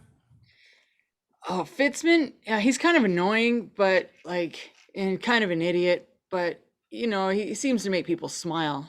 And he's like, damn. You heard of anyone getting hurt? Anyone having strange nightmares in which they're attacked? Or when Grigori and I were swimming, we were attacked by tentacles. But then we went and checked out at the bottom of the lake, and there was just a very benign octopus there. However, it wasn't benign when it attacked us. You heard of anything like this? Oh yeah, that's just part of, you know, the triathlon. To get No, attacked. Yeah, I Fair mean, enough. you're all adventurers. This is like a adventure vacation. Hmm. But What's in yeah, store I with thought these it was griffins? really weird about the Mariposa team getting poison oak, poison ivy. That's really weird. I've never heard of anyone getting poison ivy before. Where would they get that from? It's from a plant. There's a plant, and he starts like describing the plant. It's green. I It's mean, got like I this know red. what a poison ivy is. I mean, like, where in the camp will they get poison ivy from? But that's the thing. I never seen any around here. I'm a ranger. I would know, you know. I know I could like survive in the forest for long periods of time, but I've never seen any here. I'm gonna go up to But stroke the griffins, and as we're talking to them, ask them what's in store with these he goes, flying "Oh, wait, creatures. careful, careful. Don't pet them. They're wild." What's awaiting us at Well, Camp you have to ride them Beholder? and do archery. It's like it's really exciting because you could just stand around and do some archery, but if you're on wild griffin back and you got to hold on tight and like hit those targets, that's where the fun is. Wow. But something's gonna happen, and you Like, know it. well, they might We're buck you off. adventurers. Stuff's gonna happen. So Yeah, what are you anticipating, yeah, they might buck you off. Rodney? And when you say that, he's like, "That makes me uncomfortable when you say this, my name like that." Good. I move closer to Rodney. It's like, Tell me more, Rodney. I'm just here to like show you a fun time. And archery can be Rodney, do you really have space boring. boundaries? That Do you have sounds personal totally fun. boundaries, Rodney? I keep getting closer to Rodney. I do. I'm really scared and I don't understand what's happening right now. But all I'm here to do is give you guys a fun time. And we got these wild griffins and they're not Rodney, going to I'm deaf bite in this you. ear. I'm gonna get closer to Rodney. What's up, Sugomo Rodney? likes to intimidate people like that. He's a really big You don't bully even need to sometimes. roll. He's intimidated. He's also telling you the absolute really- truth from being a zone of Okay. truth. He's And starting to Sugomo's cry a smells little funny, bit. too. He's Aw. like, I just really, I'm just a camp counselor. You know, the only reason why I'm here is because Sarah wants me here. And I just, like I said before, I really don't want to be here. I'd rather be out there. And he like points over to the glaciers. I'm going to point. I'm not point. I'm going to reach into a little pouch I have. It's almost like a purse, but not really. I'm like a makeshift purse. I'm going to reach out and there's like a small little card. I'm just going to hand it to him. Actually, no, the mage hand will like hand it to him. And I'll say, you don't want to be here. Cool. So after this is over, I have the perfect place you can go. I can't really tell you how to get there. Just have this card and just think about it really hard. And I promise you'll get there. It's really a really cool place.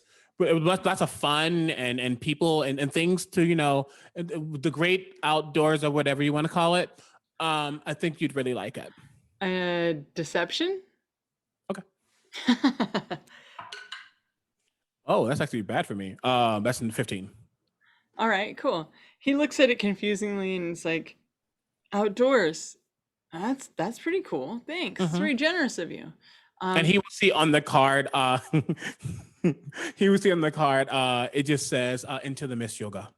Oh, very cool. He looks at Sugomo. Is like, I can tell you really don't want to ride the griffins. You can just stand on the edge and shoot if you want. Nobody's pressuring you to ride the griffins. This is just a fun thing for wild mercenary people because archery is kind of boring if you're not hunting things or riding on wild griffin back. I want to ride the griffin. They seem like magical, like creatures that they're so magnificent. All right, Yes, so I like Griffin. okay, All right. Gregory and Aura. Mimi Anyone to get else? on. Yeah, Mimi's like, yeah, fine. I'll ride if everyone else is. He reluctantly, like shakingly hands you a saddle, but he like puts all the other saddles on. And when he walks up, you see him, he kind of starts talking to the griffins, like, and they kind of settle in a little bit. And enough for him to put the saddles on. Okay. I was just gonna try and hear whatever he did and try to like learn that to emulate it again. So I'm not sure. Roll me Arcana to figure out what he did. Oh, that's a 3, and I still have disadvantage. So I'm down. Yeah. So 3 + 1, so I got a 4. Cool. You have no idea what he just did. You just start repeating. Yeah, random bird noises. All right. So raise your hand if you would like to ride the griffins. I will go to Griffin and look at all saddles and straps and things and make sure that everything is in good repair. The moment you specifically walk up to them, they start, and their feathers, and they look at you, and one of them goes to snap at you, and Rodney's like, no, no, no, no, no, and two of them back up, but one of them is like, you look like dinner, and it is going to snap at you. You notice that he did not expect this. Oh, where did my griffin go? There they are. He did not expect this. That is going to be a 12, an 18 to hit. That will miss. I put shield up. Bank, don't hit. No biting. This is first date. It like cracks its beak and it's like, but Rodney kind of says something in that Griffin language, and they kind of settle in. You see that they're kind of twitchy and fidgety. It's like, I'm used to this. They're wild. You can't just walk up to them. You gotta like ease into them. Gregory, we seem to make a good team. Would you care to ride together again? I doubt your added weight will be much of a hindrance. No, I'd weigh 20 pounds soaking wet. It's fine. It's fine. All right. So Rodney gets you on, and it's a little weird. It's not like riding a normal griffin. It's not like riding a horse. It's like something in between. Everybody roll me animal handling. You're looking for a 14 or better. I got exactly a 14. Nice. Oh, what's up? So I rolled a 19 and a 2, and we know how that goes. That's 2 + 1. That's a 3. Oh, What did you roll 2? no, you roll normal. I don't have disadvantage on those. Only on, oh no, you do on ability checks. Yeah, you do. Never mind. But if Gregory and I are riding together, I got 17. That's true. Okay, so Grigori's actually going to take the lead. You're holding on. Fantastic. Sagoma. I got a 7. Neat. Mimi. Natural 1 for a 3. Okay. Aura. 14 on the dot. Okay, so you're on 4 different griffins, and at first Vajra grabs the reins, but Grigori, you grab them from Vajra, as Vajra has no idea how to do this, and you take off. I give him meat snack. And it's like it starts to soar and drop down, and you guys are at least flying around in a circle. Okay. Aura, this beautiful griffin, as you walk up, it just settles. You hop on and you kind of click it with your heels, and the thing just comes up and it's soaring, and you have full control of this. Oh, Mimi, dear Mimi, you try to get on, and this thing starts like prancing around and trying to shake. Roll me animal handling one more time to see if you can hold on. Animal handling or athletics to hold on. Okay. Animal handling it is. That's a 10. Nice. You fall off and are having to dodge like the claws of this thing as it's starting to buck around you. Oh, come on. Hurry up. You are also prone. Sugomo, you walk up to one of the griffins and it like punks you back. It's like, oh. You kind of I'm gonna I'm on. try to get calm. I'm gonna be like, easy, Merv, easy. And then I'm gonna just keep like walking a little closer with my hands up in peace. I'm Roll gonna me take animal one of my handling one of more the hot time. dogs. I'm gonna take one of the little hot dogs I have. Aha! One of my little Okay. tabaxi tails and see if Uh-huh. he's Snack. interested. Roll advantage. Roll it at advantage. So And animal handling. another animal handling. Yeah. Okay. Here's the first one. Oh, so close. And here's the second one. All right, that's a 14 with 14 advantage. is what you need. It's a rocky ride.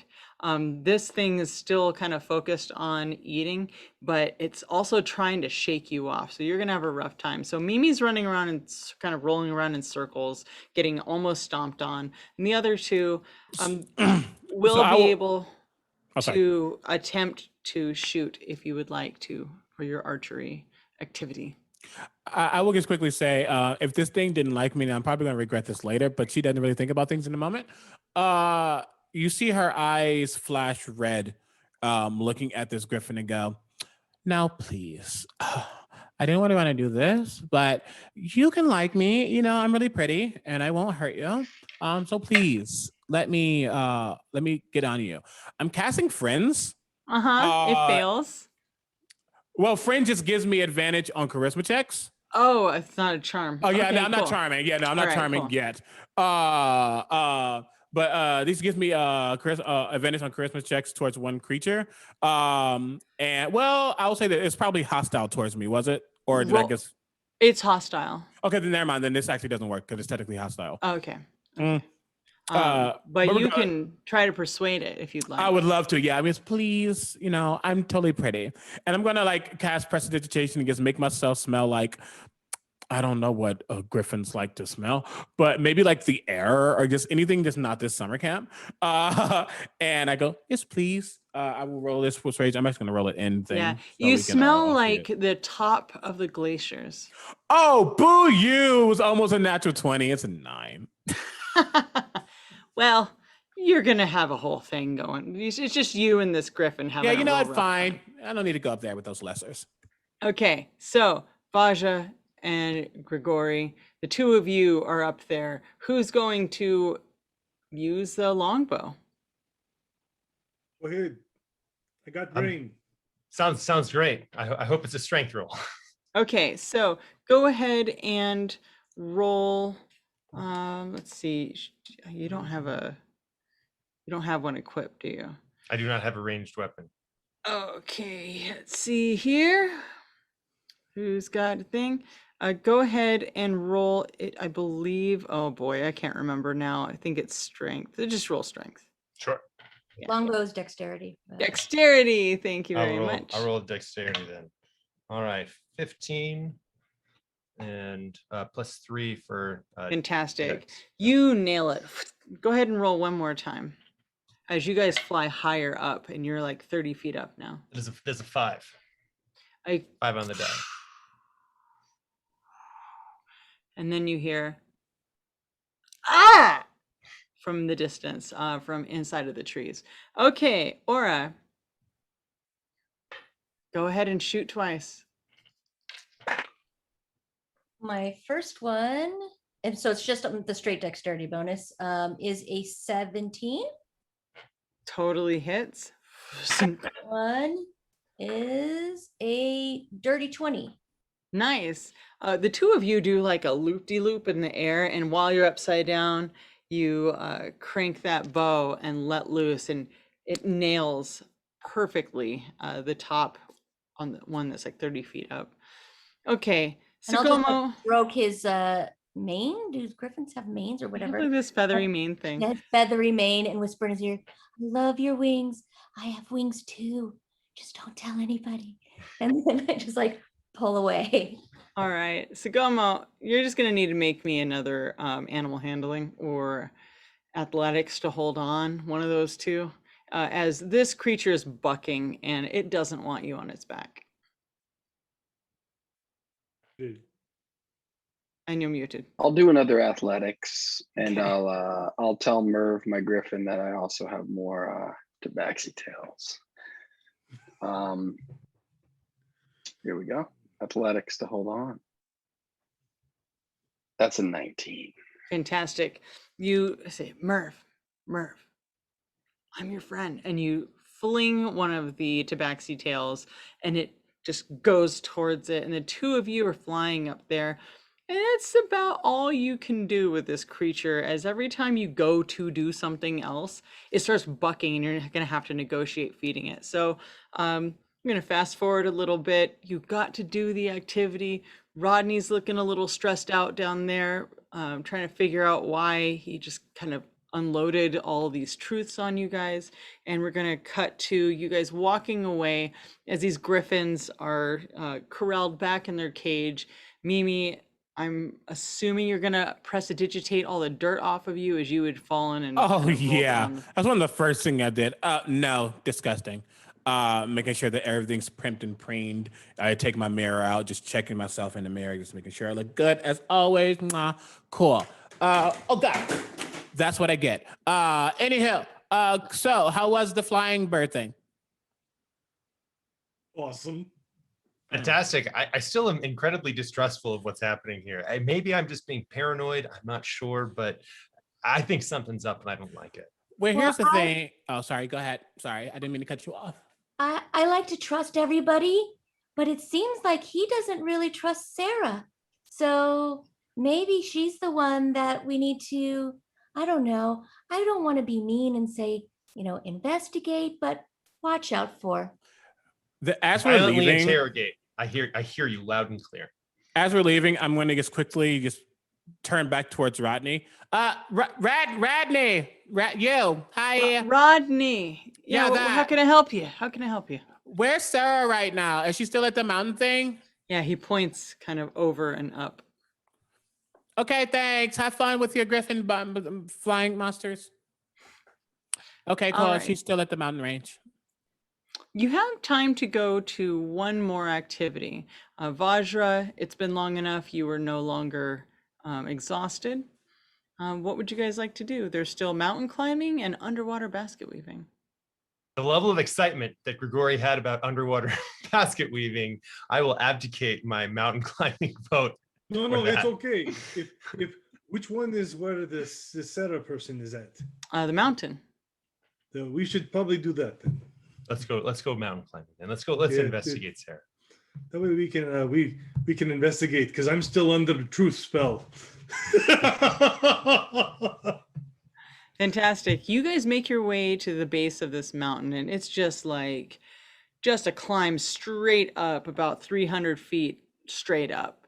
And you see Sarah's there. She's like, welcome campers.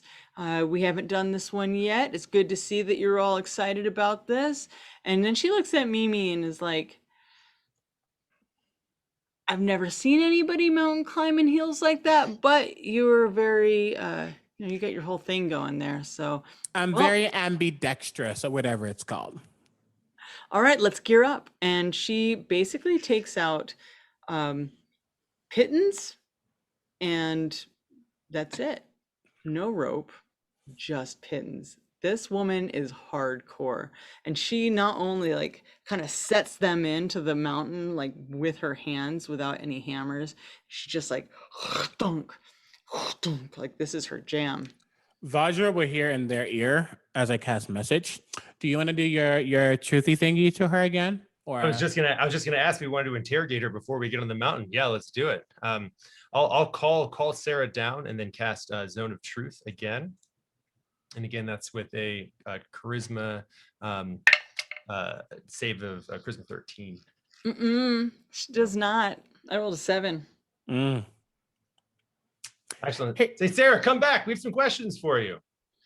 She kind of like, oh, yeah. How can I help you? Sorry, we're just new, to this place, and we just want to make sure that we understand everything. How do you like mountain climbing? I love mountain climbing. It's the best. Is your hair real, or is that like a box product? I have extensions. Noted. Do you know anything about beholders? I know that the mountains, there's a bunch of trapped beholders in the ice glaciers. And she starts to like back up. She's like, hold on a second. I think you guys have zone of truthed me. And she just starts walking backwards. That's not so- what we did. We just trying to figure out just more things about Camp Beholder. It's called Beholder. Hold on a second. You guys have to do the zone of truth too. So please 15. roll. Well, I actually failed that time. Perfect. Okay. Oh, I Crit it also again. failed. I rolled a 2. Nice. Gregory. 15. Nice. Okay. You're just sitting there cleaning yourself. All I right. will I have walked have around a- behind her. Uh-huh. Yeah. I have a I was human-sized gonna give snowshoe someone a look so we could kind of flank her. that I Okay. pulled out, and I'm taking snowshoe and I'm attaching straps to it so that I can eventually put it on Bazra's back. So if he's climbing, I'm just gonna ride there. Oh, very cute. Okay, she's moving backwards, bumps into Sagomo. It's like, what do you guys want? Why We would want to you? know what's truth going me? on here. People are getting attacked. We had a dream last night in which a beholder attacked us. I was injured. What's happening? What's going on here? Tell us what you know. You know, I had that dream too about like the last camp, the last group of campers. That was about, I don't know, 2 weeks ago. I know that there's beholders in the glaciers. That's why they call it Beholder Lake. Honestly, I don't know what happened to the other campers. So that's why I made up that they were What do you poison mean? What ivied. happened to the other campers? They Are just gone? disappeared. They're missing. So we have a missing party now, Yes. and there are beholders I trapped didn't in want to glaciers. alert or bother anyone from their like good time. What about them? They could be harmed. No, let's be real about one thing. I learned this word is called capitalism. You notice an issue and you say, I don't want to deal with that issue because you're still making money. That's it. Mm. And what about your boy Fizzy Pop? He's kind of annoying, but you know, we keep him around because he's good at what he does. How do you really feel about Rodney? Carrot stew. Rodney's kind of like he just kind of exists, and he's really handy. Yeah, I don't like him or anything, but So who do you answer to here? myself, I run the place. This is Camp Uncool. She's like, Stew. that was rude. You have missing campers. You literally have people who are gone, and Yeah, but you've you done know, we nothing were about gonna it. look up for them in the next couple No, days. no. Not okay. Not okay. I am a huge proponent of summer camp, and I actually really enjoy summer camp. And what you're doing here is wrong. We need to go find these campers, and it's your responsibility to lead that charge. We must alert everyone here that there are missing campers. How long have you All been right. here? Oh, I've been doing camps here for, I don't know, like 5 months. And how many times have people gone missing? Only a couple. Only a couple. Wow, I thought I was Oh, bad. You're goodness. downright rude. Has Mr. Smarty Pants been here whole time? Smarty Pants? Yes, the guy that nobody seems to like. What's his name again? Not Rodney, the other guy. Oh, Fitz- Fitzman. Fitzman, yes. Rodney's cool. He's got Griffin. So what do you want to know about Fitzman? Has His he been name's- here whole time? I think so. I mean, I don't like hang out with them or anything, so I don't know what they do when I'm not around. Aha. I think somebody who seems stupid is maybe not so stupid. Well, I guess we can gather everyone. So Yeah, this mountain thing looks cool, but sounds like you got a much bigger problem to deal with, Missy. okay, I don't want to shut this place down. So let's go find these people. Why don't we all meet? I'll go get Rodney, and I'll send everyone over to the campfire. We'll all I meet think over there. I think are we'll these stay. places? I think we'll stay with you. We'll accompany you as you go get these other people. Okay. How far away are all these little encampments?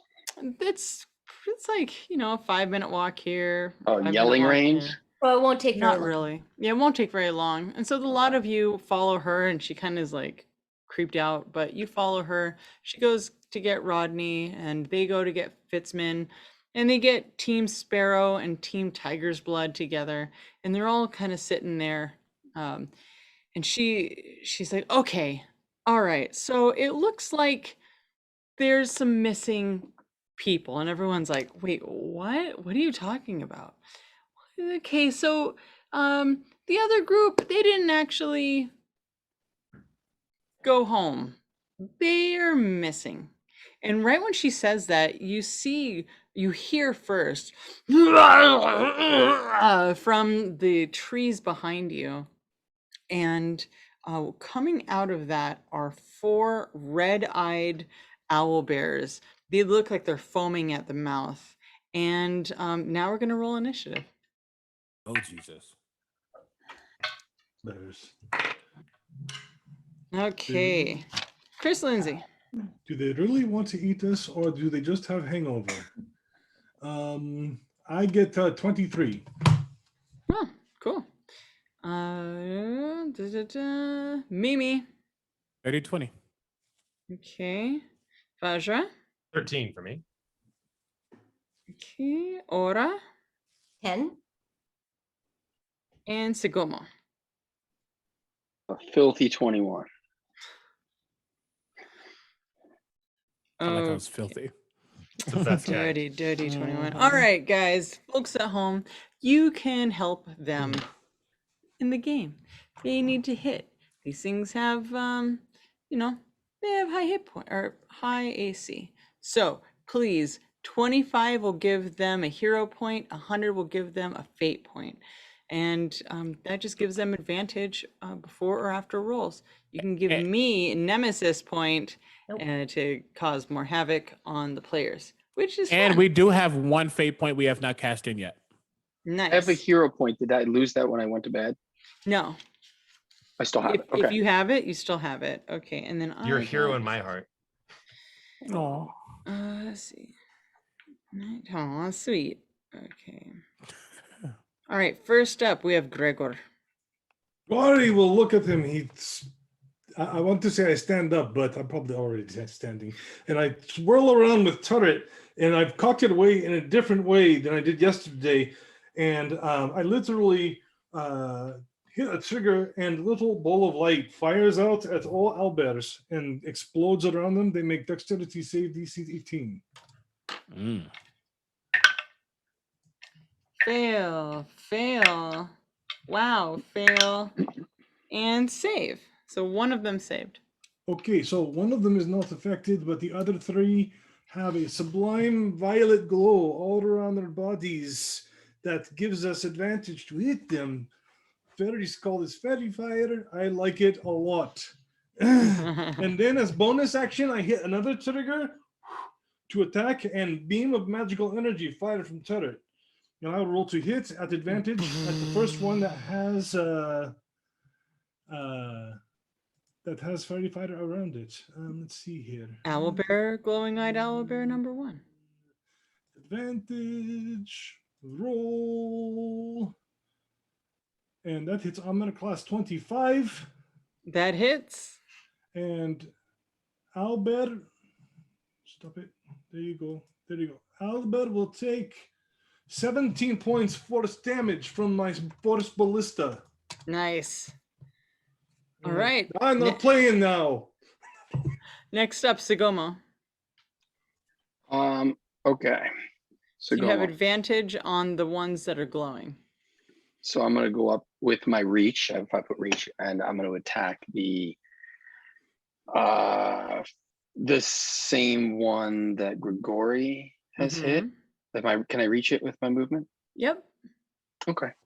So I will do that right now. Here comes the advantaged attack with my +1 greatsword.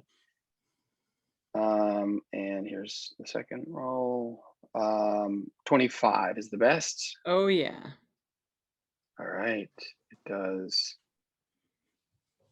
14 slashing. Beautiful. And now I'm also going to Great Weapon Master it. Yeah, do that. So let's see the second attack with advantage with the Great Weapon Master. It's going to be this -5. So that's 1 and that's 2. So it would hit with a 20. That hits. And that does, I have to re-roll for the second one. Man, you guys are rolling high. So that does 15, 25 damage on the second one. Oh my God. Yes. Okay. How's it looking?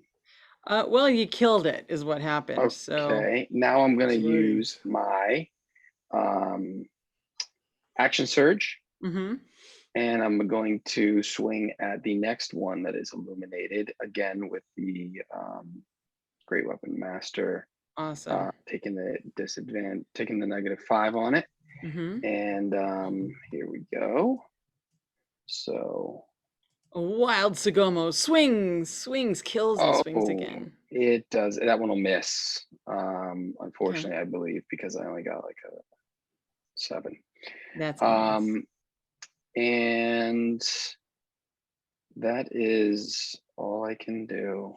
All right. So you guys see Sagomo as he tears into this. Everyone else, other than Sagomo, who's now looked away. Sorry, I roll have me a another attack, perception. right? Yeah, you can Because attack. I killed someone using my Great Weapon Master. Doesn't it give me like I'm new to the fighter? I think doesn't it you're give able me- to then carry it over to someone else. It basically like you chop someone's head off and your blade has momentum. Which Right. is So what that just attack happened. would have been my next. So now I'll use my action surge. Okay, cool. To give it the extra. Sweetness. Here we go. Let's improve upon this. Again, Great Weapon Master, so it's only a plus. I'll take 5 off this roll. Mm-hmm. Oh God, you're killing me, D&D Beyond. Oh, D&D Beyond, what are you doing to me? An 11. Does not hit. Okay, everyone else who rolled perception, what'd you get? Oh, sorry, I didn't. Yep.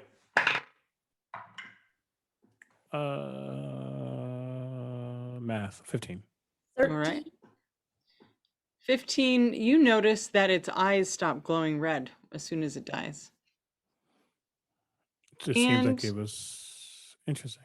Okay. Next up is Mimi. With that, don't answer it if it's giving away too much. Did it seem like it was like charmed or went or forced into like a okay? Interesting. The first thing I will do, because I want violence against these things, but also I want violence in general. Does it seem like anyone else in this room, including the 2 other counselors, are they like concentrating? Do they seem like they actually care about this? Roll Is this me a perception surprise? check. There we go. I'm like, I want to see if someone else in this room is attempting to control this or saw this coming. Yes. That is a Mathiana 19. They are not, but there is one person missing from this entire group. Who? The healer, the medical tent person. Farah? Wasn't it Farah or something like that? That's right, it was Farah. Look at that. I remember things. Good memory. Yeah. I look at these things and I go, oh, so Farah wants to play. Good to know. But I'll still go into my form of dread because they're not going to stop. So I'll go back into my form of dread, very banshee, undead-esque with fangs. And I will go after the other one that was fairy fired. Mm-hmm. And attempt there's to 2 more. Yeah, attempt to attack them. Attempt to attack them twice. All right. I was just trying to decide which one I wanted to do. Yeah, go ahead and roll to attack twice. Shall do. It's almost a natural 1. Thank you, advantage. That is an 18 to hit. That hits. Great. That would have been rough. Second attack is wow, not 1s, but I rolled 2 2s. Wow. Yeah, that was Does bad. not hit. That's 9. So cool. No worries. So I hit once. With my form of dread, since I'm Grave Touch, I can add an additional damage die with my necrotic. So I'm gonna make that be 9 plus 4, That's 13 points of necrotic damage. And can it make a wisdom saving throw, please? 17 on the die. Fine. Nothing else happens. Okay, cool. That's me. All right, now it is their turn. So you are right up against one, and it is going to attack you. It has one with its beak, one with its claws. So its beak is going to miss, so the 3. Its claws got a natural 20, so that's going to be 4d8. That's Yeah. 7. Yeah. And 5, 7, 8, 9, 10, 11, 12, 13, 14, 15, 16, 17 points of slashing damage. That's cool.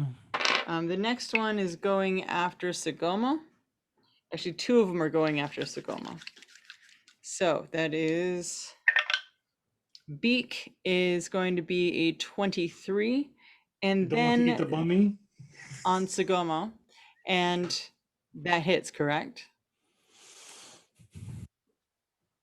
I believe that hits. The other one rolled a 1, so I will roll damage for its hitting itself. That's 7, 8, 9, 10, 11, 12 points of damage to itself. I'm going to use my reaction. Mm-hmm. And since it's missed, I'm gonna expend a superiority die and take a swipe at it. Okay, that was 6 damage, piercing damage to you from the beak. Okay, here we go. 6 piercing. I chuckle. And now I'm going to swing quite normally. But is this glowing? Yes, it is. Okay. And Oh, no, this one is it's not not. glowing. Oh, so my first roll was a 13. That hits. Oh, wonderfulness. And oh, sorry, buddy. I'm sorry, it is 18. glowing. I'm sorry, it is Oh, glowing. it is glowing. Yeah. Well, it's a 19. Either way it hits, it does 18 max damage. All right. As I kind of sidestep it and eloquently lunge. All right, thank you. That is going to be, let's see, 1 and then 2. Yes. Okay, now it is Vajra. Vajra will rush up to the uninjured one. I believe that one is not glowing. Is that correct? So we Correct? do not fairy fired. Rush up to that one and attack it. Okay.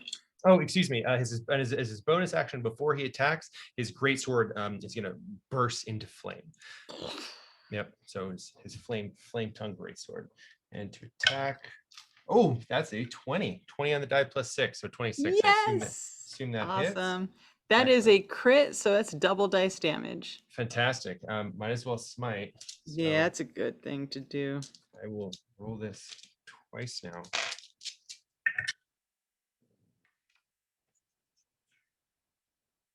Roll 2. Oh, I got a 1. That's okay. All righty, here we go. 4 plus 1 plus 4 plus 3. And then Paladins. roll it again. That's great. Re-roll my 2. Got a 5. Fantastic. Plus 5 plus 3 plus 3 plus so many 7 dice. plus 7 plus 6. It's 55 points of damage. Oh, plus another 3. Let's go. 58 points of Oh my damage with gosh. that divine smite. And I have Yeah. a second attack too. So, but I assume, does that kill it? Yeah, it kills it. Cool. So Vajra, he just got really great a showman, which is a directly downward swipe. This burning sword, divine smites it, crackling lightning and energy comes. And he cleaves the creature clean in half. It just folds open, and you kind of see just this sliding mess on the floor. Ugh.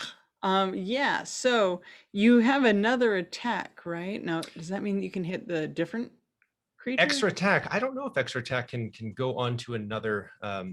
Chris go on Lindsay to said another yes, so creature. that Oh. means it's true. Fantastic, excellent. So after that, he'll then bring the blade around and then do a slide swipe to the extra to the last creature. I will roll to hit now. That is a 5 plus 6. So I don't That's know 11. if that hits. It's 11. Does not hit. All right, so he whiffs and it goes right over the creature's head. Okay. Aura. There's one creature left or 2? There's 2. Okay, and how are they positioned exactly? Are they near each other or? These 2 were close to Sagomo, so they're about 5 feet apart. Perfect. I will run up to one of them. They're both glowing, Mm-hmm. so I have advantage. I will Yeah. run up to the first one and I will punch it after saying violence is never the answer.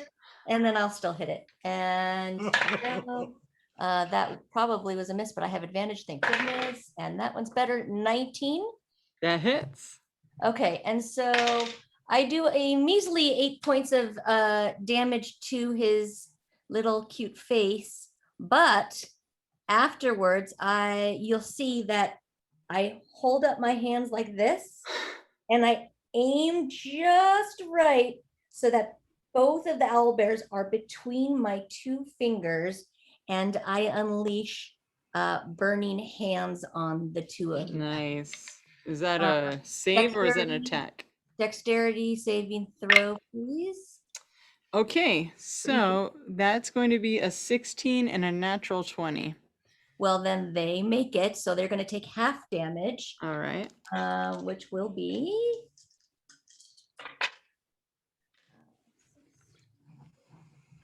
12.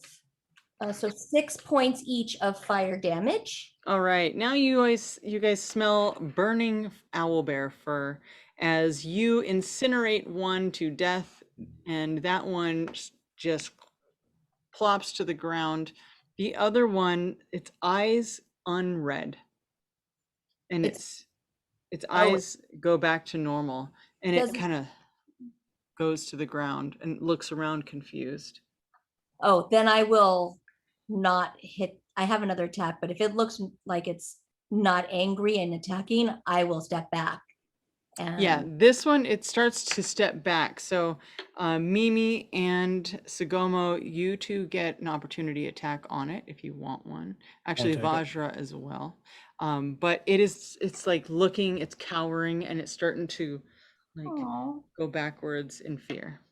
I'll hold my hand up and say, wait, everyone, wait. I think that it's the enchantment has ended. Whoever has caused this creature to attack us, hold Yeah, back. I'm still in my form and I'm angry. And you see like smoke and shadow begin to billow under me as I just like instantly rise up as I cast fly on myself, and I'm Nice. looking for Farah. Okay. Roll me perception. And Sugomo, did you want to make the opportunity attack? And you're muted. He swings to kill it. As he does, he says, "Wait, what?" No, I'm just kidding. I let it go. All right. The creature kind of cowers, turns around, and just starts running away. You guys look around. Mimi, what did you get in your perception? 21. 21. Yes, Two ma'am. things. The sparrows are nowhere to be seen. That young adventuring troop. They are nowhere to be seen. All the camp counselors are there. The Tiger's Blood team, they're freaked out and they're like just watching all of you, and they're shaking. But you do know that Farah's tent is that way. I look at the group at the ground and go, and you hear a distorted voice as she speaks. You hear her, but you also hear like a deep, masculine, almost very smooth voice coming out at the same time, saying, "Let's go find her." And I'm flying towards that direction. All right, what do you guys do? Is that voice Agreed. daddy? Yeah. As we go, I'm going to call back to the Tabaxi group and say, thanks for the help. They're like, I'm their gonna, tails are between their legs. They're like, I'm gonna hurry with non-magical haste towards the tent. Same. all right. So you all move towards the tent, and it's like it's a pretty sturdy structure, more like a I can't remember what it's called, but it's got like heavy canvas tent. It's really big. It's been there. It's like a stationary like building, but also fabric. And you open up the tent, and it looks like a medical tent. I'd like to cast a divine sense so I can detect good and evil to just kind of scan the area. At the very edges of your beam, you feel underneath the ground there's something, and it's so hard to pinpoint. But And it's it's under like the tent. at the edges of your range. Yeah. I'm going to tell my party. It seems like something is under the tent. Something nefarious. Well, we should go down there. Can we move the tent? You can definitely move the tent. I mean, maybe The the tent- tent is covering like a secret passageway underground. Yeah, if it- anyone wants is to look for this, please roll me investigation. Does tent have floor? That's Tent right. has a dirt floor, there's rugs, there's tables, there's lots of, it's made to be a comfortable medical tent.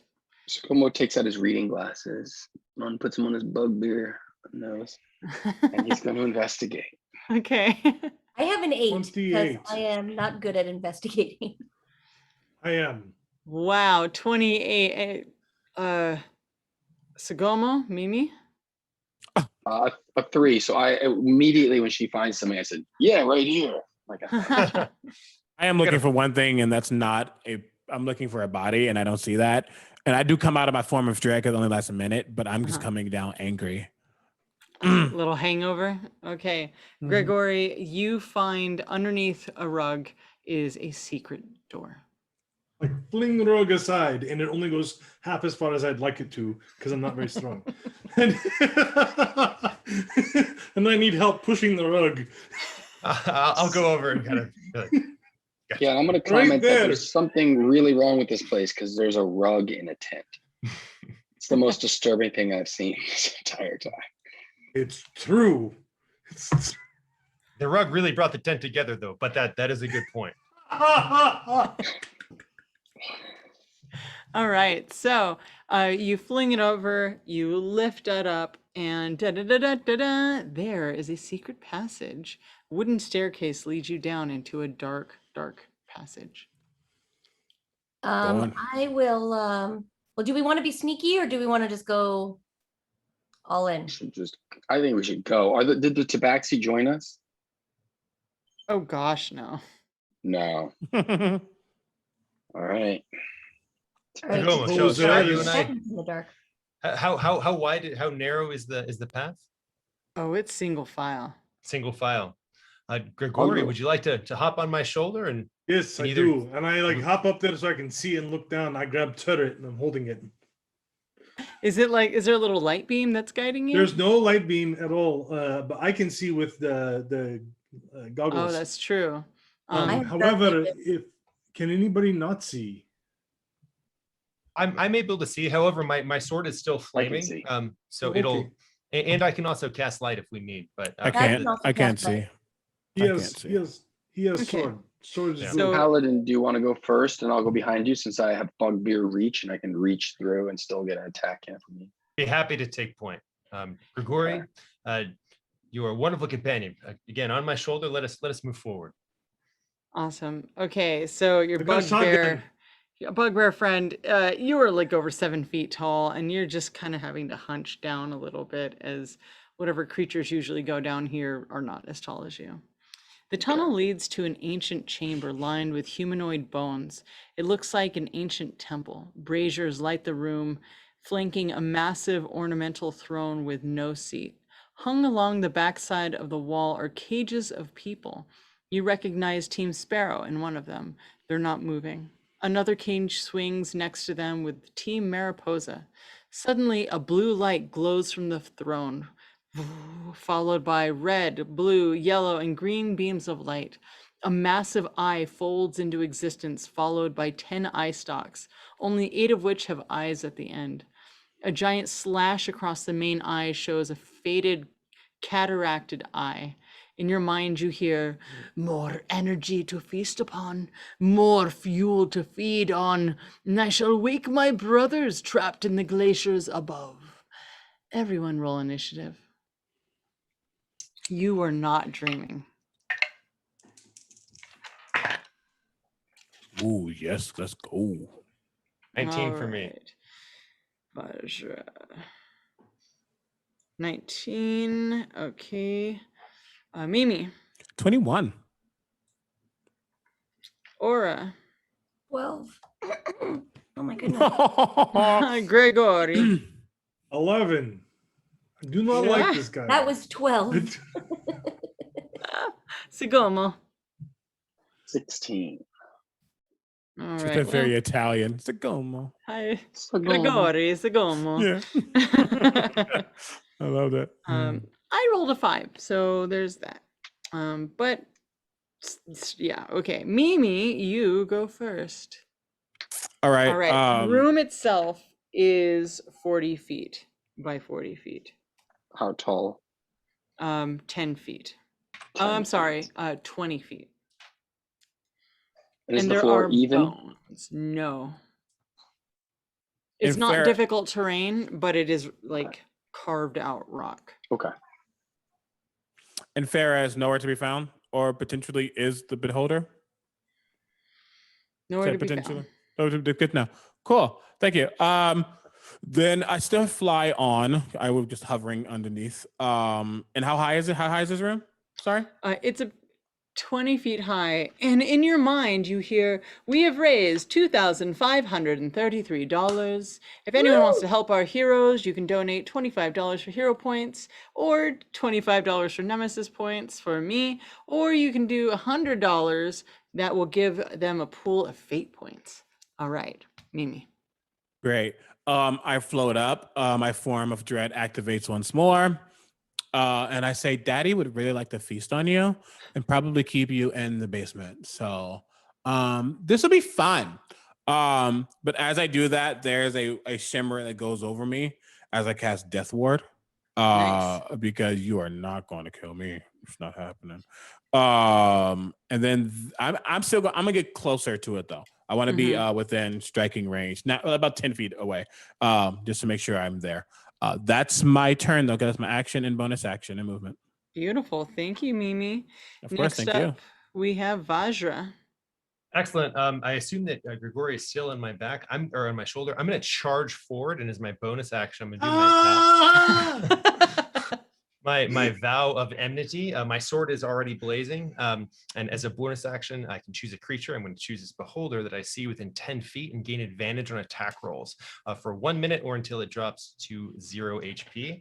Cool. And I'm then going to, with this vow, do a strike and attack with advantage. Nice.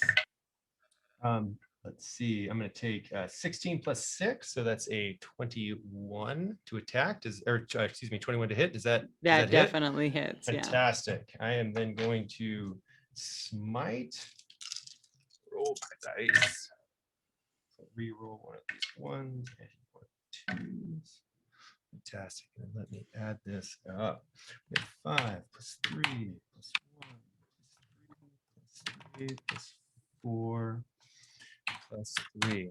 So that's 22 damage for the first attack. And then I'm going to use my extra attack to swing again. Attack. That is then a 19. 19 plus 6. Yeah, it's totally going to hit. Excellent. So I will smite again. And this time at a level 1 smite. Let's see, we'll re-roll a 1. Fantastic. Here we go. That's a 6. Paladin montage, Yeah, rolling dice because he's a paladin. And that is 32 points of damage. Oh my go. gosh. For the second. So 2 wild strikes after this vow of the flaming sword, channeling all of his power with divine smites as well. Awesome. Please roll me a d10. All righty. As this eye shoots towards you and gets you and Gregory in its path. I got a 6. A 6. Okay, the two of you please make me strength saving throws. All right. And you have a +2 on your save as well.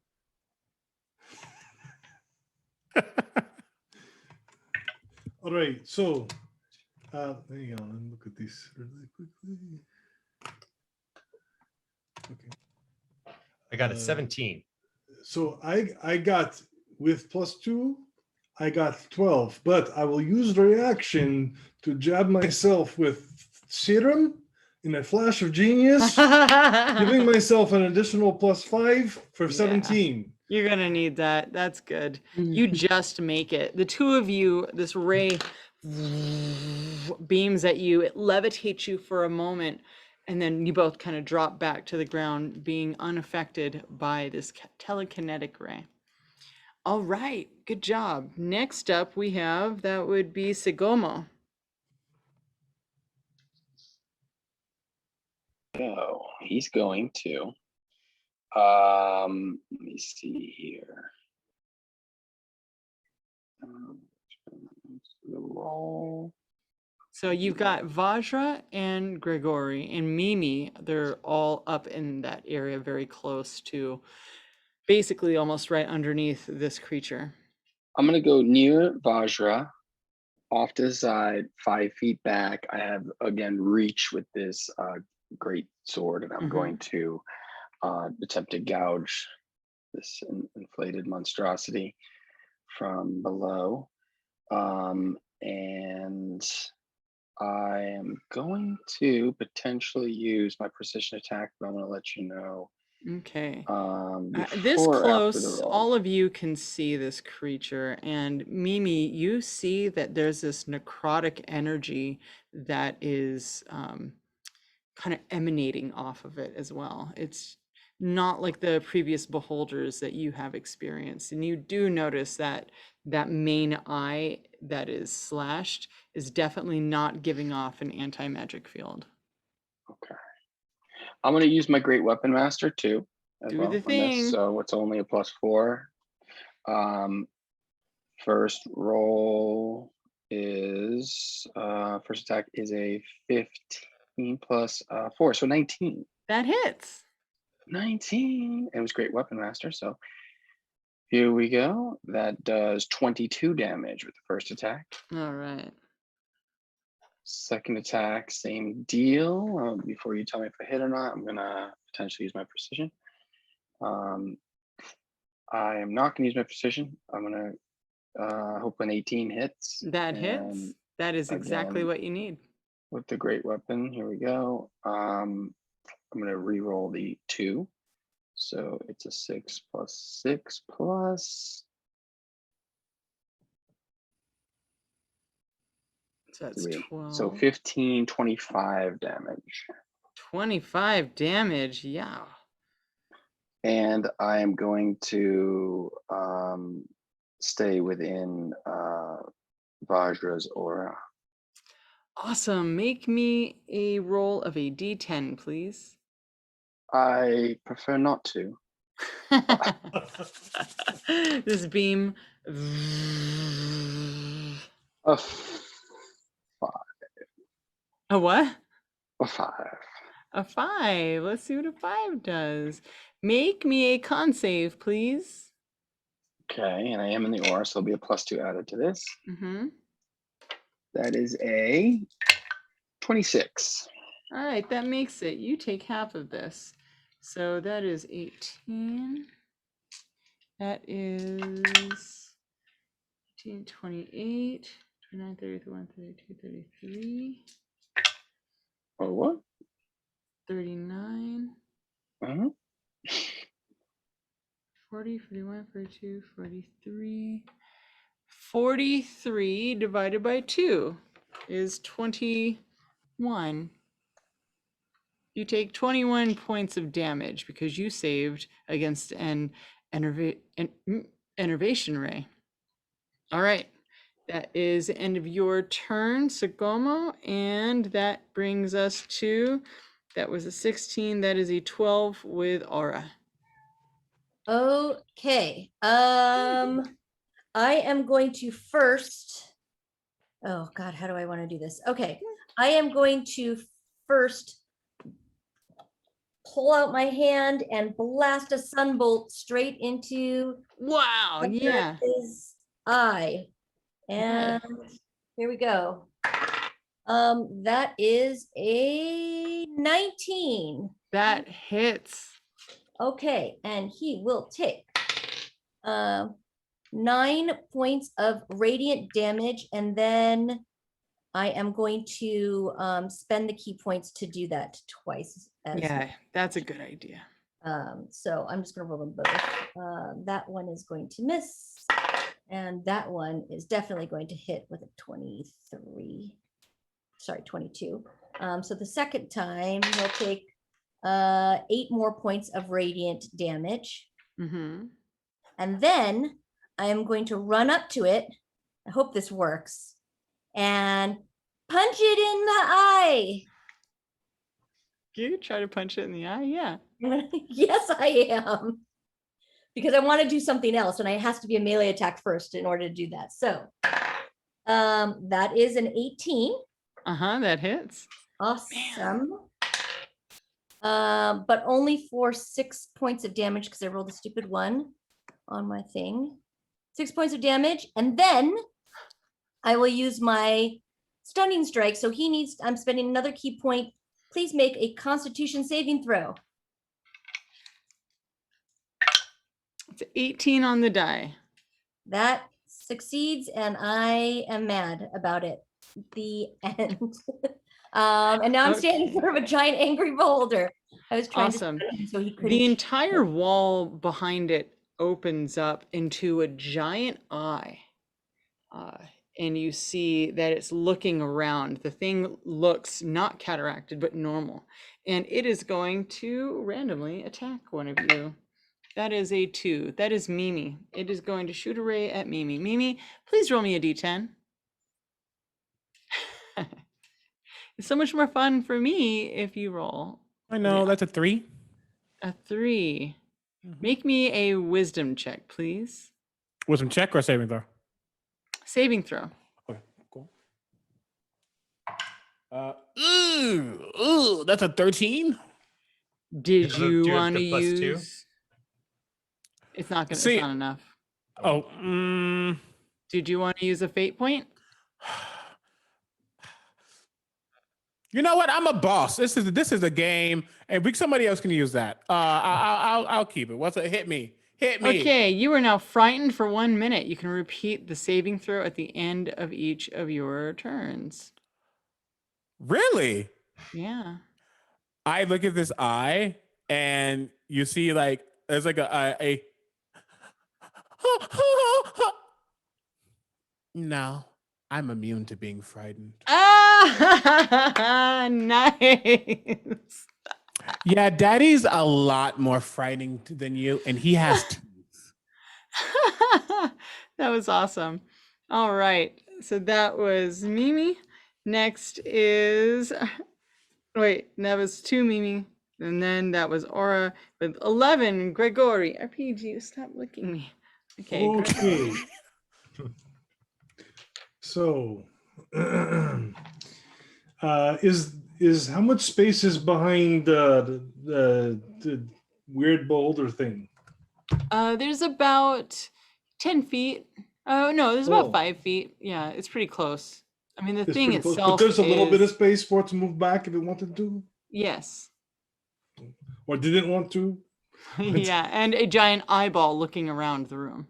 All right, so Grigori like flips another switch on the turret and hits a button, and he's standing right there. And this is only going to hit Beholder, and Thunder Wave goes Nice. off right there. It needs to make Constitution saving throw DC 18. It fails. I got a 15. All right, the damage is probably inconsequential. It is only going to be 13 points of thunder damage. And but it's every going penny to counts. Move back up to like 10 feet. So it'll move that 5 feet back. As soon as it moves that 5 feet back, I am no longer in a place where I can have opportunity attacks. So I hop backwards, and in midair, I use my bonus action to fire the force beam on the laser on the turret. Nice. While in midair is what I'd like yes. to imagine. Is there a Exactly. backflip too? Do you do a backflip and then shoot? I'm not acrobatic. Holy moly, I rolled a 1. How did I shoot myself? Maybe it was the backflip. Yeah, please mean, tell us nothing. how. Oh, what does it look So, like as you in shoot midair, yourself? I go to shoot, and Little Bunny is behind me, cheering me on, and he ticks the end of my elbow, and it goes up like this and down, and I shoot myself right in 30 foot. This is going And to at the hurt. same time, that is the end of your turn, correct? So I will take 11 points of force damage, and I will land behind Vajra so that I'm no longer adjacent to Beholder if Vajra is. And That's yes, I'm smart. done. because it was about to bite you while you're in midair. As it lunges back forward and is going to attempt to, let's see, we've got, this is a hard one. Sugomo and Vajra, you're both massive, you're both intimidating. Let's see, evens, Vajra. That's odd, Sugomo. Okay, so this creature kind of looms up. It's already out of your reach because it went backwards. It is now going to lurch down upon you. And that is a dirty 20 to hit. Does it hit? Yes. It hits. Okay, so it chomps down upon you for 46 damage. Where's all my d6s? That is 9. That is 9 plus 12. Oh God, what is that? 21? 21? 9 plus 12? 9 plus 12 is 21. 21. 21 points of damage. And the eye stalks all, 3 of them start moving around. Can I use my parry to use my reaction to parry that to diminish the damage? Yeah. It's You a got, melee you got attack, 7 right? minutes left. Sure, do that. Oh, sorry. No, it's okay. Keep it flowing. Keep it flowing. Tell me how you can parry it. Tell me what that y- looks like as I mean, the creature's large, right? So it's like 10 to 15 I would feet. use this great sword that's as big to like kind of jam its teeth, but Cool. So you do take damage as the teeth sink into your forearms. 21, Yeah, so it's, but what is that? Reduce it by how much? 8 plus 2, so Vajra. reduces All it by 3 eye stalks go to 7, so Vajra. 14 damage I took. Okay, so that is what you take. Vajra, 3 eye beams come lasering at you. Please roll me a d10 3 times. Ooh, one of them is a 1, Mm-hmm. 5, and 5. Okay. So make me a wisdom save. Luckily, I'm very proficient. All right, 18 on the die plus right, 2 you with my make aura plus that. an additional 6. And make me 2 con saves. All right. One of them is a 19 on the die plus, Mhm. plus 5, and then 8 plus 5. So 13 for the second one. Okay, you For failed the second one, I see this going downhill as he keeps on getting struck, and I jab him in back of leg with thing, and he gets +5. So that's 18. Yeah. Okay. Ah! 22, 23, 24, 26, 27, 28, 29. Stroke of genius.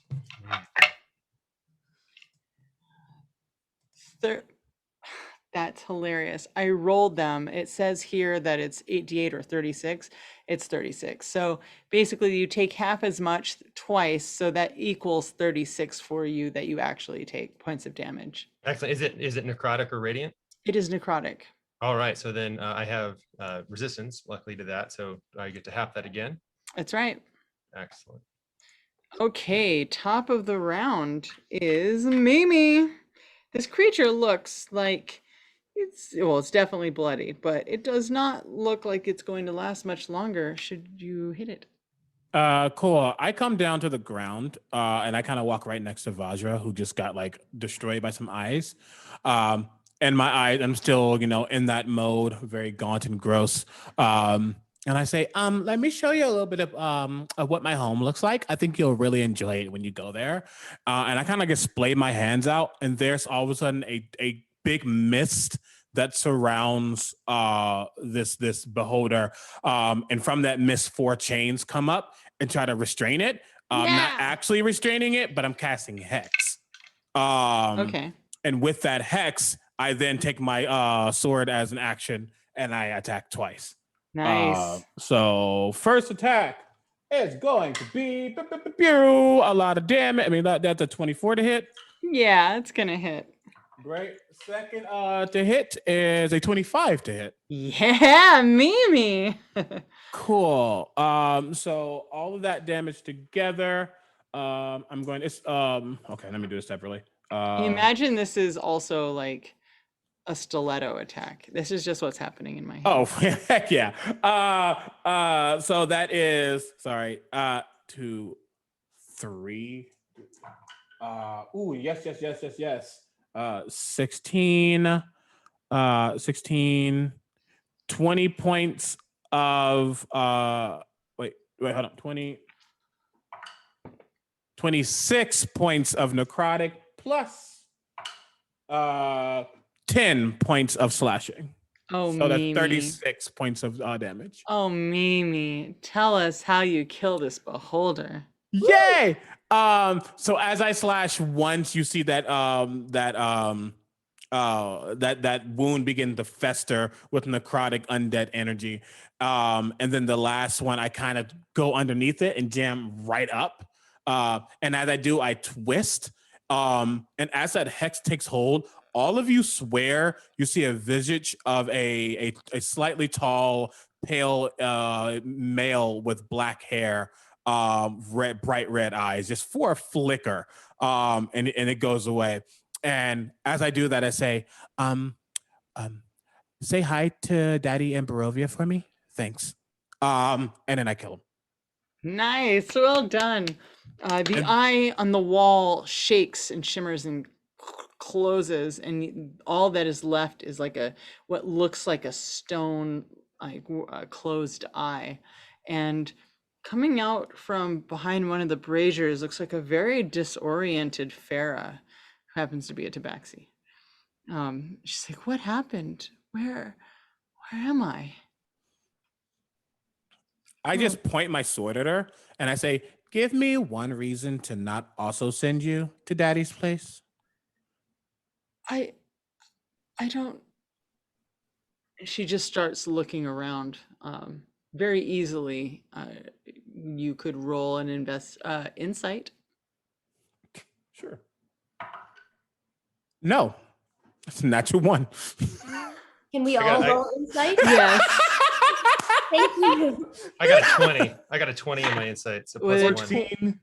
19. I have a With an- natural 20. Awesome. The three of you, your 19s and 20s, this woman was charmed like the other creatures, and she definitely has no idea what's going on.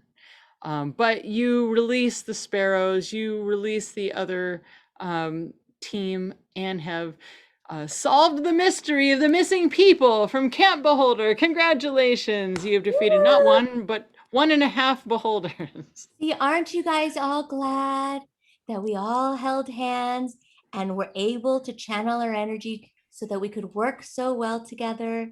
Ew, no, but sure. Let's do it again. Okay. She'll just A grab your hand. sloppy high five to everyone. Thank you, players, for playing in this Founders and Legends Day game.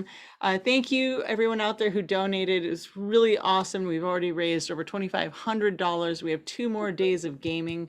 I'm Satine Phoenix, your game master. I want to remind you that we're raising money for Extra Life and the Children's Hospital of Los Angeles. Go to extra-life.org/team/FNL4.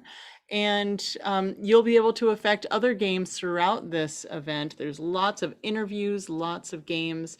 Please stay tuned. Don't go anywhere. Before we go, though, I would like to go around. We'll go in reverse order. And our players will tell you who they are, what they do, and what the recent projects are. So, Kyle, please, after you. Again, I am Kyle Newman, filmmaker and author. You can pick up books like Dungeons and Dragons, Art and Arcana, Visual History of Dungeons and Dragons, our Dungeons and Dragons Heroes Feast, the official D&D cookbook. Also look out for a movie I made, Fanboys, about some Star Wars fans. There's Barely Lethal. It's an action comedy with Samuel Jackson. And coming up is One Up with Ruby Rose. It's an esports, female-driven girl gamer comedy. Thank you, Kyle. Elisa Teague. Hi, everyone. Again, I'm Elisa Teague. I am senior producer of role-playing games over at Renegade Game Studios. And we are doing lots of cool books, including New World of Darkness material and the upcoming Power Rangers RPG, G.I. Joe, and Transformers RPGs. I'm also a game designer and puzzle designer you can check out a lot of my work for Dungeons and Dragons and more. And you can follow me on Twitter at Geeky Pinup.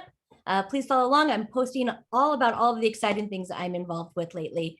So follow me there. Thanks for donating. Thank you, Jameson. First off, huge thanks to everyone who's donated. You have beholden a special place in my heart. But again, my name is Jameson Stone. I'm the founder and CEO of Apotheosis Studios. If you enjoy Warlocks, you can check out our Warlock campaign and setting called The Red Opera. You like bards, you can check out our bard campaign and setting called Sirens Battle of the Bards, which features Satine Phoenix. And if you like Satine Phoenix, you can come and hang out with us on Satine's Quest, which I'm sure she'll tell you a little bit more about. But again, thank you, everyone. You can follow me on social media at Stone Jameson. Thank you. All right, Omega. Hi, yeah, I'm Omega Jones, also known as the Critical Bard across all social media channels. I have been Mimi, the Undead Warlock of Strahd. Sorry about, not sorry. Yeah, you can find me many places doing many things. I want to shout out a couple of things. Next Saturday, Let's Get Wildmount Season 2 comes back onto my channel, a show that I produce and I'm a part of. Guild of Vlogsmith is our DM. Very, very excited for that. That's Saturday at 1:30 Pacific. Again, on my channel, twitch.tv/Critical Bard. And on Sundays, not this Sunday because we're taking it off, I am also the Dungeon Master of Dungeons and Durags, which is an all-black D&D campaign. Just putting a little bit of culture into this game that we all love. You can check that out again on twitch.tv/INeedDiverseGames or INDG at 1:00 p.m. Pacific time. I'm also one of the celebrity DMs for D3 at Sea, which is another D&D cruise. Gonna be fun. You can check out that at d3atc.com, I believe. And yeah, find me always on Twitch, streaming Fortnite and other games or doing makeup and stuff like this. This is me. Thanks. Thank you. Chris Lindsay. Hey, I'm Chris Lindsay, and you can find me online at Twitter and Instagram at Ravens_watching.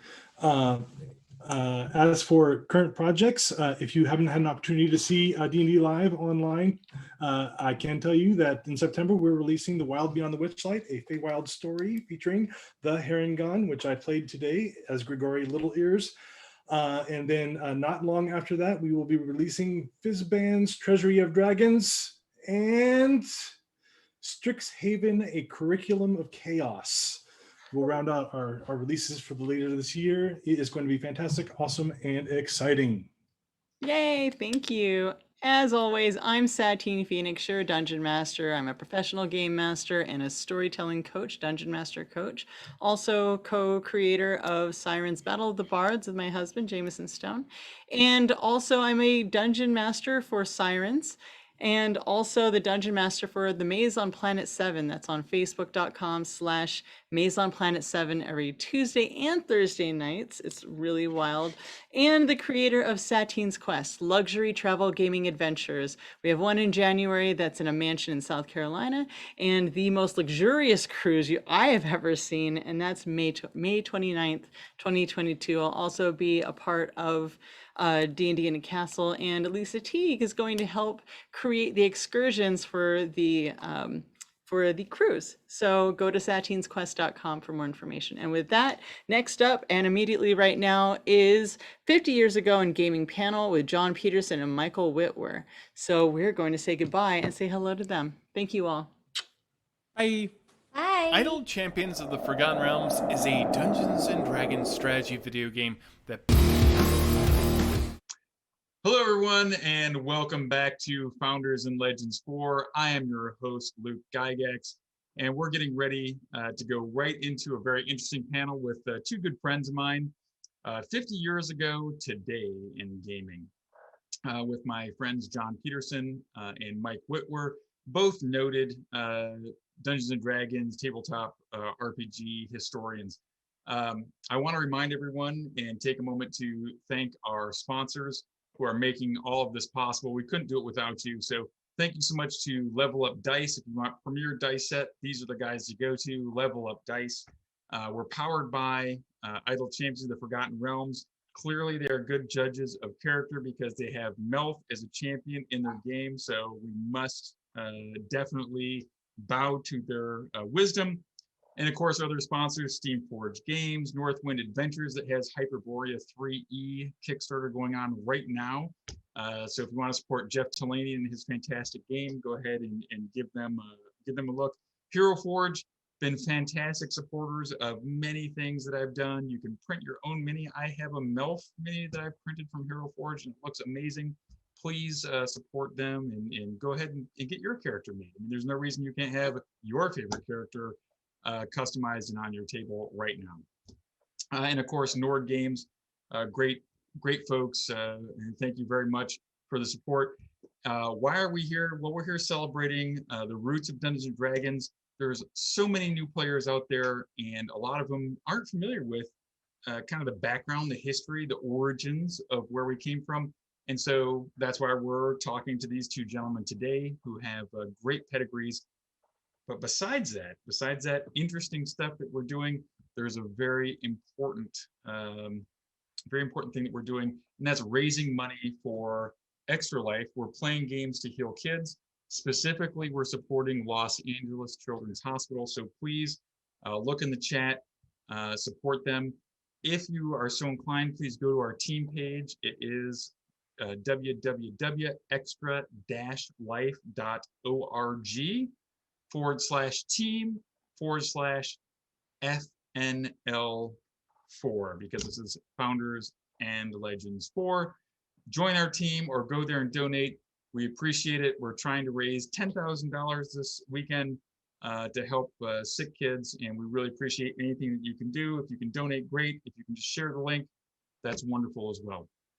All right, so 50 years ago today in gaming, what was going on? Well, I'm here with two very storied historians. John Peterson, author of Playing at the World and The Elusive Shift. I'm sure that I could try to introduce you, but why don't I just pass the baton to you and let you introduce yourself? I mean, that's how I like to roll, to be honest. I mean, I wrote some stuff about this. I've written a few other things. I have a blog that I keep that's playingattheworld.com that records, when I have time, some of my other thoughts about this, about things like dice and their origins or whatever else strikes my fancy in a given week. And of course, I worked with Mr. Whitwer, who is here as well, on 2 books. And you can actually see them behind him. Move just a little bit to, yeah, you can see Art and Arcana there, which is a book we did with Mike's brother Sam and our good friend Kyle Newman, and as well Heroes Feast that Kyle worked with us on as well. And so, yeah, we've been trying to mix it up a bit, tell a bit about the story of D&D, but also have some fun with things like Heroes Feast. Well, that is really important because Dungeons and Dragons, at the end of the day, it's a game. Now, it does a lot for us, and we're going to talk tomorrow. I'm going to talk to a couple doctors of clinical psychology about the healing effects of tabletop RPGs and some of the great benefits that they have.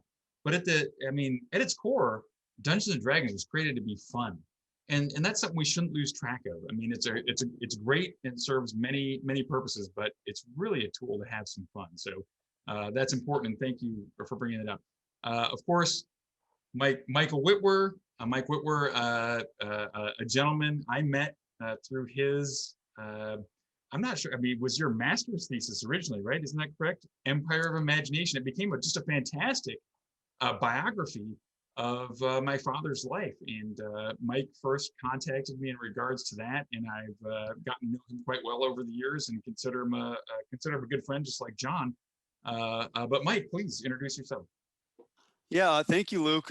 Yeah, it was indeed a master's thesis about, I don't know, 8-9 years ago, whatever it was. I was finishing up my master's at University of Chicago, and I had come up with this crazy idea to do this biographical project on the great Gary Gygax, someone I knew from my childhood as someone who had grown up playing Dungeons and Dragons. And I am from Chicago. And so I had awareness of Lake Geneva, this little sleepy resort town across the border in Wisconsin. I'd been up there as a kid and had an awareness that this had all kind of happened there. And so yeah, I started kind of doing my traditional research, and I started contacting people like yourself. And And by the time the project was done, I realized I had done so many interviews and so much research and written so many pages. I had something that kind of resembled a book. And so I went and did the book agent process, which is one that if you've ever tried to get a book agent, it is not a simple thing to do. And you reach out to a million different people. And I was lucky enough to land a very good agent. And he was able to end up selling this book to Bloomsbury. The book is called Empire of Imagination, and it's kind of a narrative, a fun narrative biography about your father, Ernest Gary Gygax. I enjoyed the heck out of it. And I made obviously lifelong friends, including yourself and John Peterson there. That's when and how I met John, who was kind enough to take an early look at that book as well and steer me in some really good directions. We met at a GaryCon, actually, didn't we? When it was back at the Ridge. Is that what this is called? Remind me, Luke. Yes, no, that's correct. It was at the Ridge, and that's where I first met John as well. We were there for the first years 2 through 7 of GaryCon. We're at the Ridge, which was the old Interlaken Lodge. If we're going back historically, and it's on Lake Como, not technically on Lake Geneva, but it was a site that had a lot of it was a great place for us, to get started. And it's where I made a lot of my core group of friends out of GaryCon, of which you gentlemen are certainly too, but there's a host of others. Now we're at the Grand Geneva, which was the site of Gen Con 10 under a different name. It was called the Playboy Club back in those days. And that raised quite a few eyebrows, but that's not the subject of where we're at. That was like 1978 or 79. I don't remember exactly, but we're talking about, which year was it? 77. Oh, 77. Okay, see, so I was off by a year as well. So it was 77. But we're not talking about 1977. We're talking about 1971. And, 1971, it was a different time. Certainly, those younger viewers and younger, not being 50, I guess, would be a younger viewer who weren't alive at that time. They may take for granted that things like role-playing games, just the nomenclature, role-playing game, the idea of levels, cooperative gaming, using your imagination, not having borders, not having limits in your map, all those things that Dungeons and Dragons revolutionized are all taken for granted today. And many people may not realize how unique that was. And that really started in 1974 with the publication of Dungeons and Dragons, but there was a lot of things moving behind the scenes that set that up. And certainly 1971 was an interesting time in America, just due to all the various social, things that were going on. We were embroiled in the Vietnam War. There was the civil rights movement was very active still at that time. And it was also an interesting time in the development of what would eventually be called the game Dungeons and Dragons. John, you are kind of a historian of gaming, certainly tabletop gaming and Dungeons and Dragons. Could you give us kind of an overview of the zeitgeist of what was going on 50 years ago? So 1971 was the year that a ton of things came together. But before I get into that, I just want to point out that it was, I think, maybe 7 weeks before the start of 1971 that something happened to the Gygax family. Something disrupted the flow of their lives. What, Luke, can you shed any light onto what that might have been that happened roughly 7 years before January 1st of 1971? I'm struggling here. I need somebody to bail me out. Luke, help me. If you'd said maybe 10 weeks before, I would say that it would have been Bruno firing my father from Chicago's Fun. But if we're going to narrow it down to 7 weeks, that would have been the birth of yours truly, the 5th child of Gary and Mary Gygax. Came into the world on November 7th, 1970. And my father was essentially unemployed. And my mom didn't work. She was taking care of the family. So those were very, very desperate times in which my family found itself. It was even kind of an issue with some of the other relatives in the family. Were like, a 5th child, that's just too many. And here you're struggling already. That's not really appropriate to have an additional child. But obviously my parents, loved their children and were very happy to have a larger family. but it certainly put a lot of pressures on. And it made the decision of my mom and dad to go forward with a very risky and certainly, untested, I don't know what you want to call it, a plan to try to be a writer and game designer in what was a very niche field at this point in time of war games. And John, maybe you can, elucidate us as just kind of how small this community was. Yeah, I mean, I'd say that at the start of 1971, there really wasn't much commercial opportunity for someone who's going to publish miniature war game rules, right? And this is what people regarded things like Dungeons and Dragons as at the time. There were companies like Avalon Hill who published board war games. There was SPI who published Strategy and Tactics, the magazine, and their business afforded 20 or 30 people a living right at the time in Baltimore or New York respectively, but like there wasn't really much of a career opportunity to do miniature war game rules. And this really was catalyzed when Gary met a guy by the name of Don Lowry. Don Lowry was a hobby shop owner in Evanston, Illinois at the time, who had the notion maybe it was possible he could produce both board war games and miniature war game rules. And he came up with the idea and decided that he would call it Gaiden Games, right? And because Gary was so prolific and because they both participated in the same miniature war game club, a group called the International Federation of Wargaming, for which Don had done some articles, did some advertisements, even published a few rule sets. He did a variant of the classic Avalon Hill game Battle of the Bulge called Operation Greif that he had kind of put out with some success. He had a notion maybe you could make like a little bit of money, not enough money to support a family of 5, mind you, like a little bit of money if you sold like miniature war game rules, maybe in like a pamphlet form, maybe like little pamphlets like this, which came out in the spring of 1971. This is Chainmail. And Chainmail was a project that Gary worked on with Jeff Perrin, who lived down in Rockford, Illinois, who was a member of the Lake Geneva Tactical Studies Association, which was the local war game group that consisted of, Gary and Robin Terry Kuntz and, of course, Leon Tucker, who was professor at the time, Mike Reese, and of course, Don Kay. I shouldn't neglect Don Kay. They were all gamers who lived in Lake Geneva and kind of had a sense that they were on to something, right? And so, Gary was able to talk to Don Lowry and convince him that the LGTSA, the Lake Geneva Tactical Studies Association, could be a source of rules you could sell. And nobody thought they were going to get rich off this, right? These were things you might sell a couple thousand copies. You might get a few pennies of royalties for each copy of this sold. If you were in distressed circumstances, you didn't have a job, you were concerned about supporting a large family, and just understand that you had a dog and many cats, and these things just add up, is my point. It wasn't going to be something that would support that, but it would give you the opportunity to get your ideas out there into the world, and that other people could maybe interact with them, and maybe it could turn into something big eventually.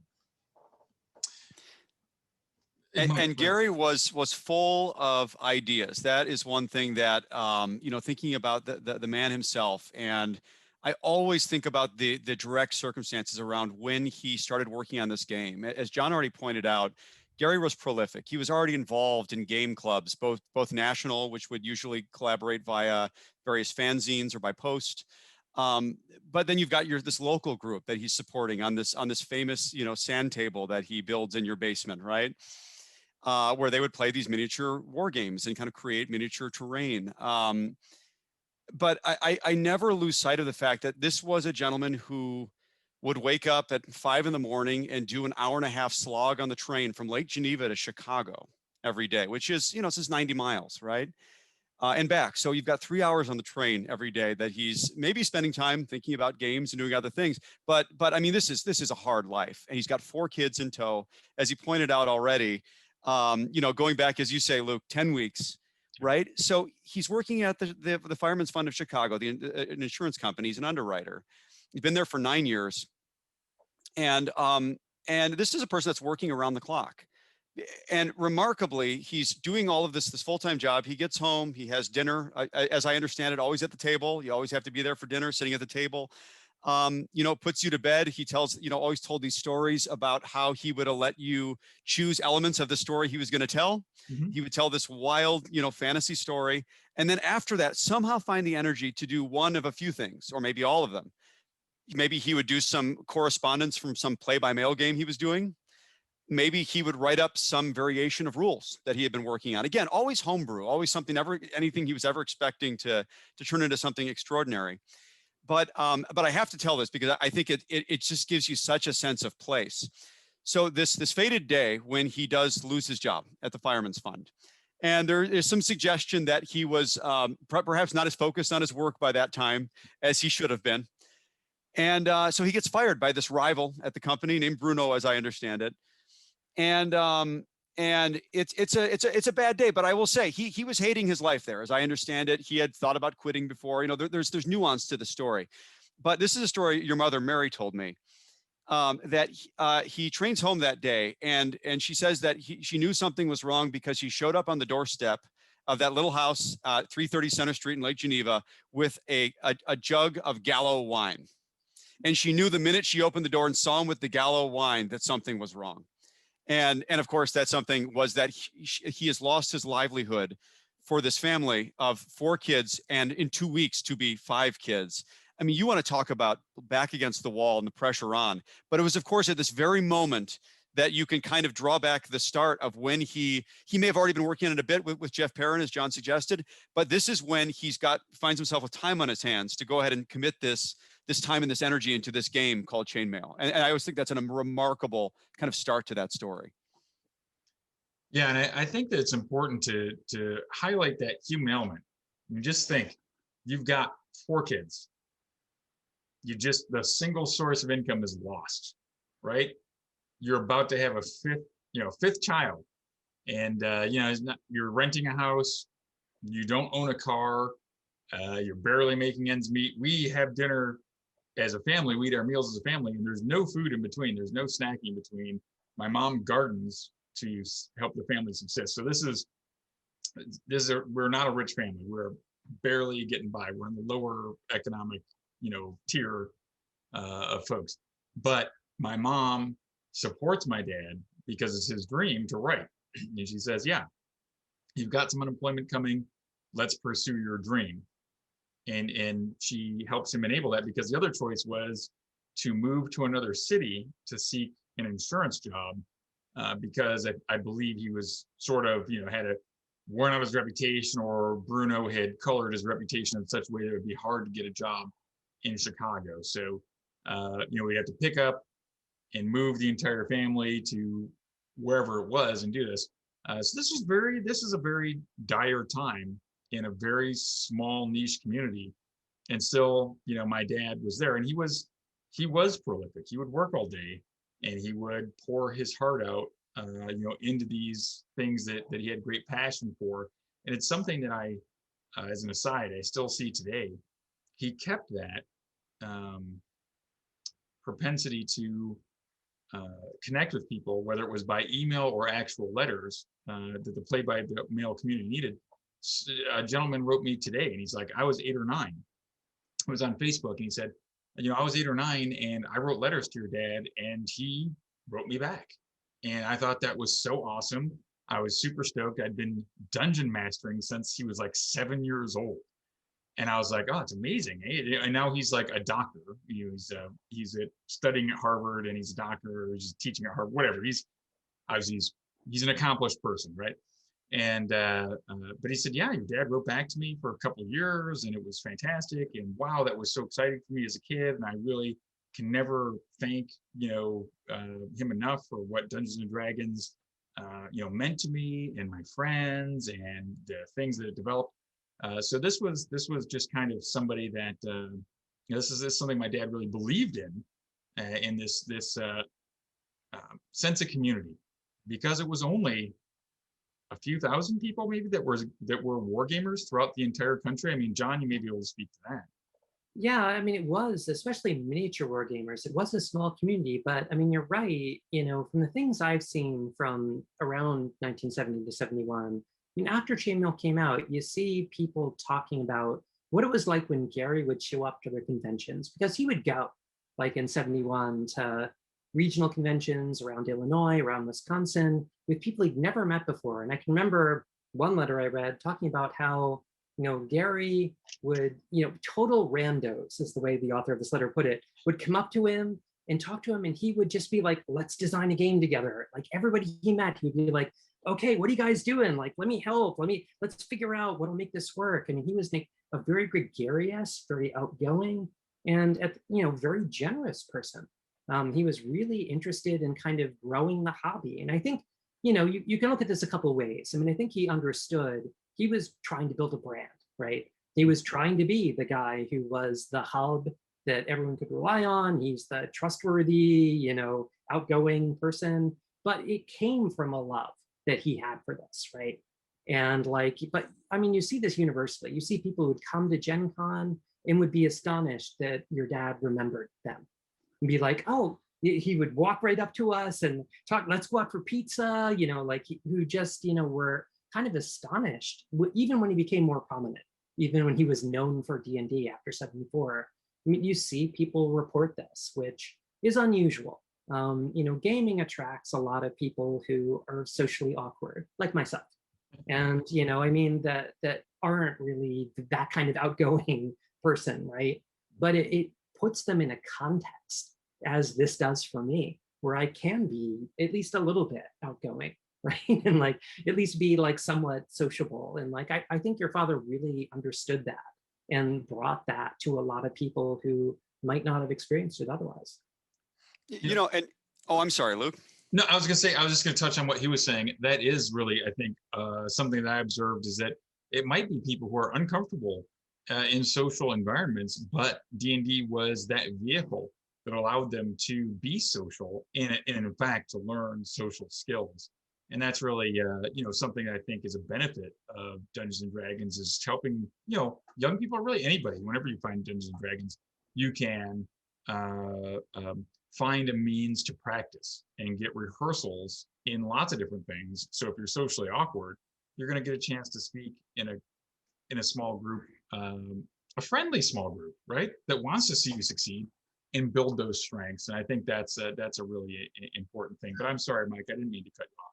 No, my bad, Luke. I only wanted to say that again, going back to that environment at the time, it was remarkable, and Gary clearly understood very early on that gaming could connect people in a really unique way. I mean, so we talk about that famous sand table, and John already mentioned a few of the people that were sitting around it. People like Professor Leon Tucker, who would be coming in from, I believe he was at Roosevelt University from Chicago. What you had was a group of people all over Northern Illinois and Southern Wisconsin of different ages. Gary being a 30-something professional at the time, or unemployed, depending on when you want to track his time. And there was 21-year-old college kids. There was teenagers from Lake Geneva at that table. It was a really disparate group of people, all very different backgrounds, and yet they could all come to the table and play this game and kind of come together for the same purpose. When you were talking, when John was talking about, how, Gary would show up at a convention, would welcome everybody in. I'm reminded of a story, and again, I'm gonna probably butcher it a little bit, but I remember John Pickens, early TSR employee, used to contribute to Dragon Magazine, other places, quite a bit younger than your dad. My recollection is that he told me this story about, he literally, I don't think he showed up out of the blue, but I think he had been corresponding with your father. You might know the story better than me, but he was corresponding with your father via post somehow or another, and had found out that your father had some copy of some fanzine that he didn't have and he needed. And so he made the slog from wherever he lived, Indiana or somewhere, to come to Little Lake Geneva. And my recollection is he told me he showed up on your doorstep some Saturday morning early. Your father opens the door in his robe, throws on some clothes and takes him to Bittner's Bakery in town, and treats him. And, here's some kid he's never even heard of, he's never seen, shows up on his doorstep.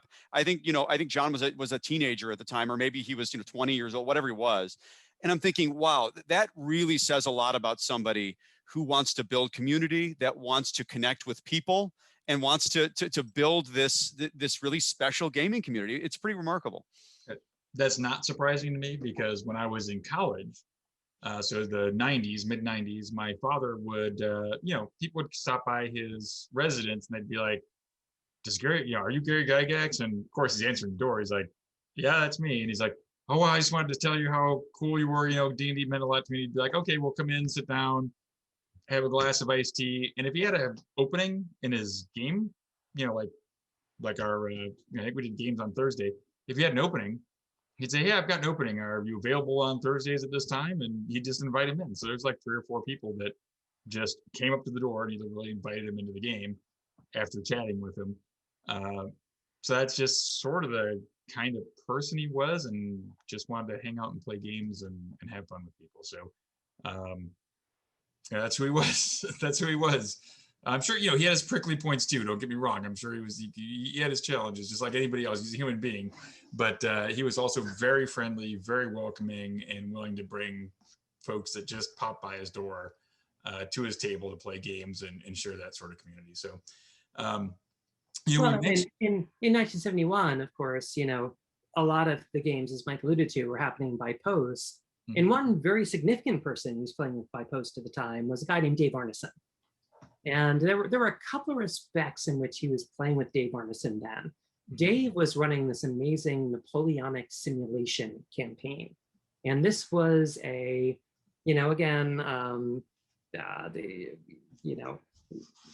early 19th century, late 18th century. I think the way he said it began in 1800 and ran up to 1802. It was kind of phased like a diplomacy game. People know diplomacy. So the starting was spring of 1800, and over the course of 1969 to 1972, it went up to the fall of 1802, which gives you a sense of how complex moving through that time period was. It took longer than real time to get through basically this period.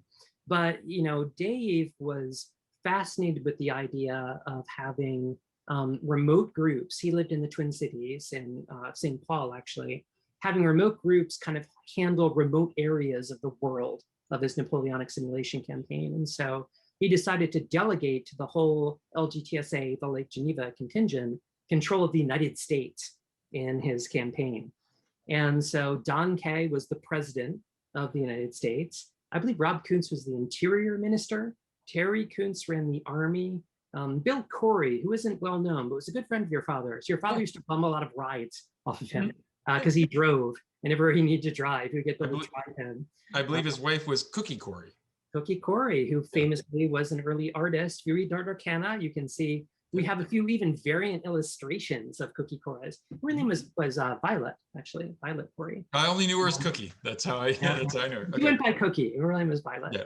But we have a few variant illustrations in Art Arcana you can see. Gary was Secretary of the Navy for this. And since it was mostly a naval power game for the US to be in the Napoleonic War, that was kind of the main job. But I find it so fascinating that Don Kay was the president, because of course Don Kay would be president of TSR when TSR would be formed in 1973. Already he was kind of the person that was in charge of the way that they were interacting with Dave's group in particular. And of course, at the same time they were doing this, Gary and Rob and those guys running this Great Kingdom campaign, right? Where Gary was the Earl of Walworth. This was a medieval kind of fantasy campaign based in the Castellan Crusade Society, a group that Gary and Dave and everyone else belonged to. And Dave took up his own realm of that, which became known as Blackmore. And so you can kind of look at this as a swap, where kind of the Lake Geneva people were playing in Dave Arneson's Napoleonic thing, and then several people from Dave Arneson's group, including Dwayne Jenkins, who is famous from Blackmore, Bill Hoyt, were then playing in this Lake Geneva kind of Great Kingdom, which started to push the ball a little bit more towards what we know as D&D. Yeah, it's funny. There's politics in D&D, and they kind of developed later on when there was kind of rift between Dave Arneson and my father and that sort of thing. But through GaryCon, which badges are on sale for GaryCon, so we should probably mention that. Forgot to mention that at the beginning. So you can go to play.garycon.com and get badges to come to GaryCon in Lake Geneva and see a lot of these folks, those who are still with us, come there. But GaryCon was a kind of a vehicle that healed some of the division that occurred between the two camps, which would have been, Dave Arneson and his crew, including Dave Wesley, Dave McGarry, and some of those folks, and the Lake Geneva crew. Because I simply I don't, my family doesn't own Dungeons and Dragons. There's no money that comes to me from anything Dungeons and Dragons. So I invited them because I thought it was important to the love of the game, the history, the foundation, and they deserve to be recognized for their contributions. And Dave McGarry, when he was sitting there at the lodge many years ago, he thanked me. He said, that really helped. I didn't realize how much I had carried from those early days, but now I'm here and I feel like it's released, and I really am happy to be here and see everybody together. So that's a very sort of an aside, but I thought it was really neat. Kind of, down the road, these two different camps formed, but really it's just such a small hobby. It was so niche, and I'm glad that people are back together and that we're shining a little bit of light on some of the founding folks who were involved in this, and helping our newer players understand kind of where it came from. Well, and one thing I totally agree, Luke. And one thing that I really like is, John was talking about, these disparate groups of people that were communicating by post in these different games. We name dropped a number of different people, and then obviously you talked about, this GaryCon piece.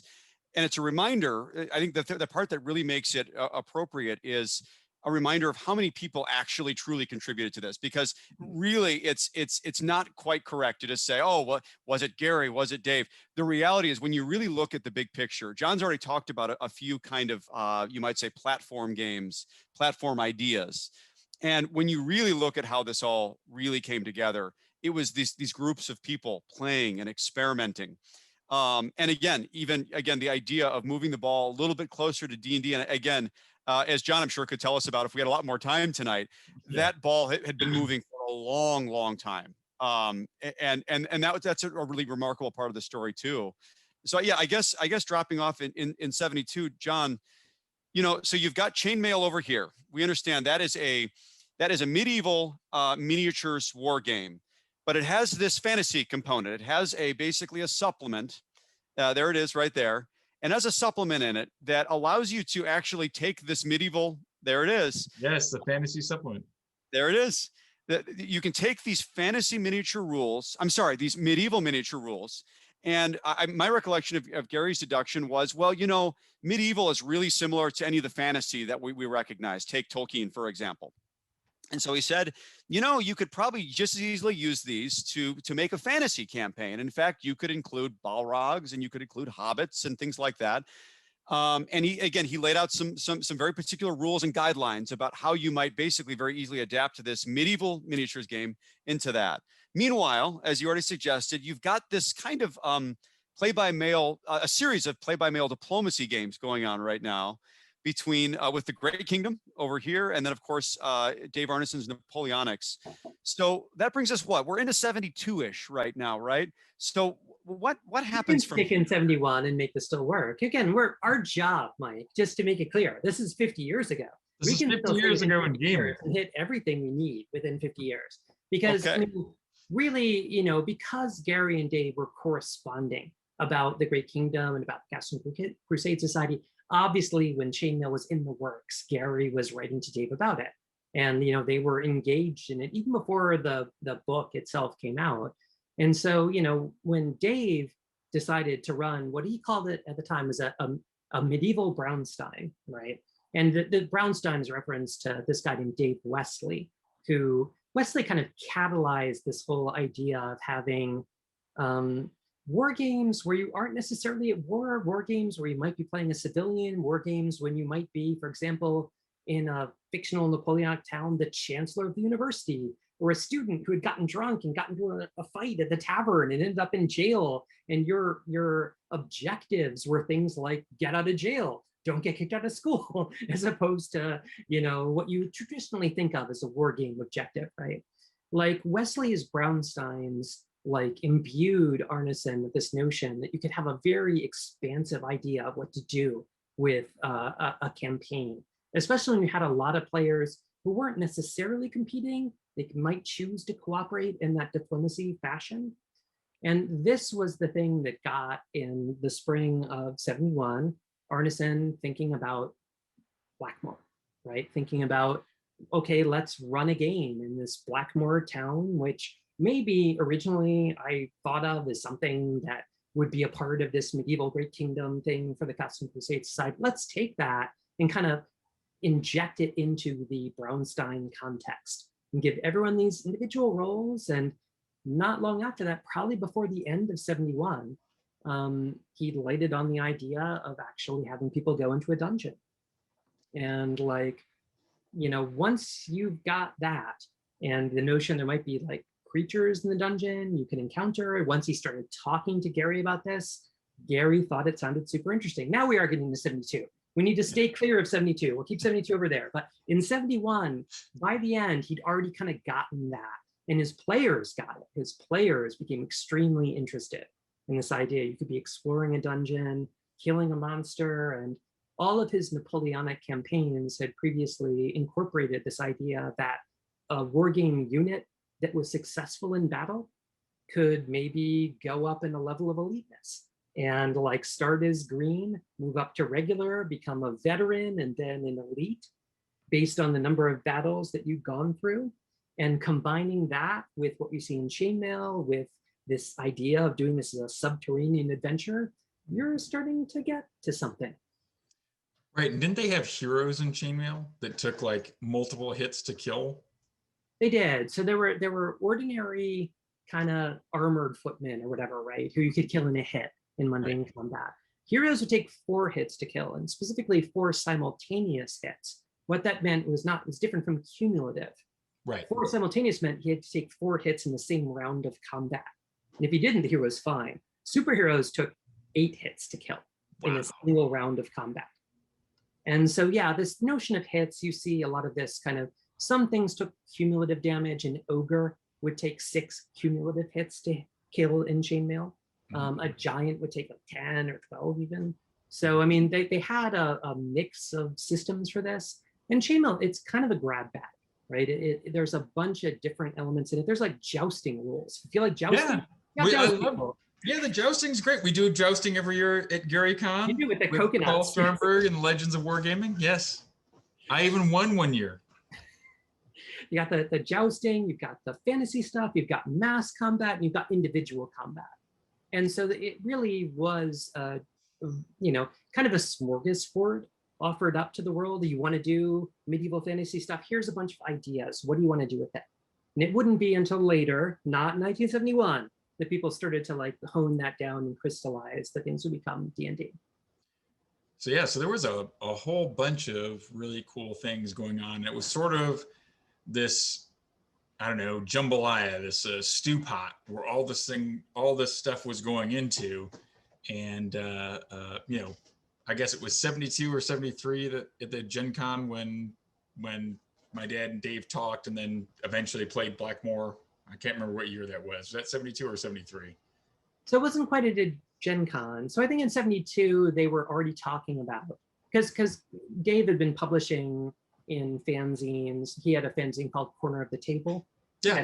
Show of, I don't know if I have a Corner of the Table in the show, but he had a fanzine called Corner of the Table. And of course, there was the Domesday book, was the Cats Crusade Society fanzine. He'd been writing about this stuff. And so they were at least talking about it in 72. Probably by 73, early 73 is when they started to crystallize like what this was going to be. It sounds like a wildly fun and creative time in gaming, because it sounds like it was, obviously there really wasn't much out there, first of all, that was published and readily available. You know, again, if you weren't a war gamer and interested in the Avalon Hill material and the SPI material, you were making your own stuff and you were making it up. I can't imagine the kinds of things that must have been going on the weekly table, whether you were at Dave Arneson's house or Gary's house. And sometimes I think about, this collaborative, group of people all experimenting. Sometimes I think of the, kind of the history of D&D, which we're not going to get in entirely, John. I'll try not to get out of 71.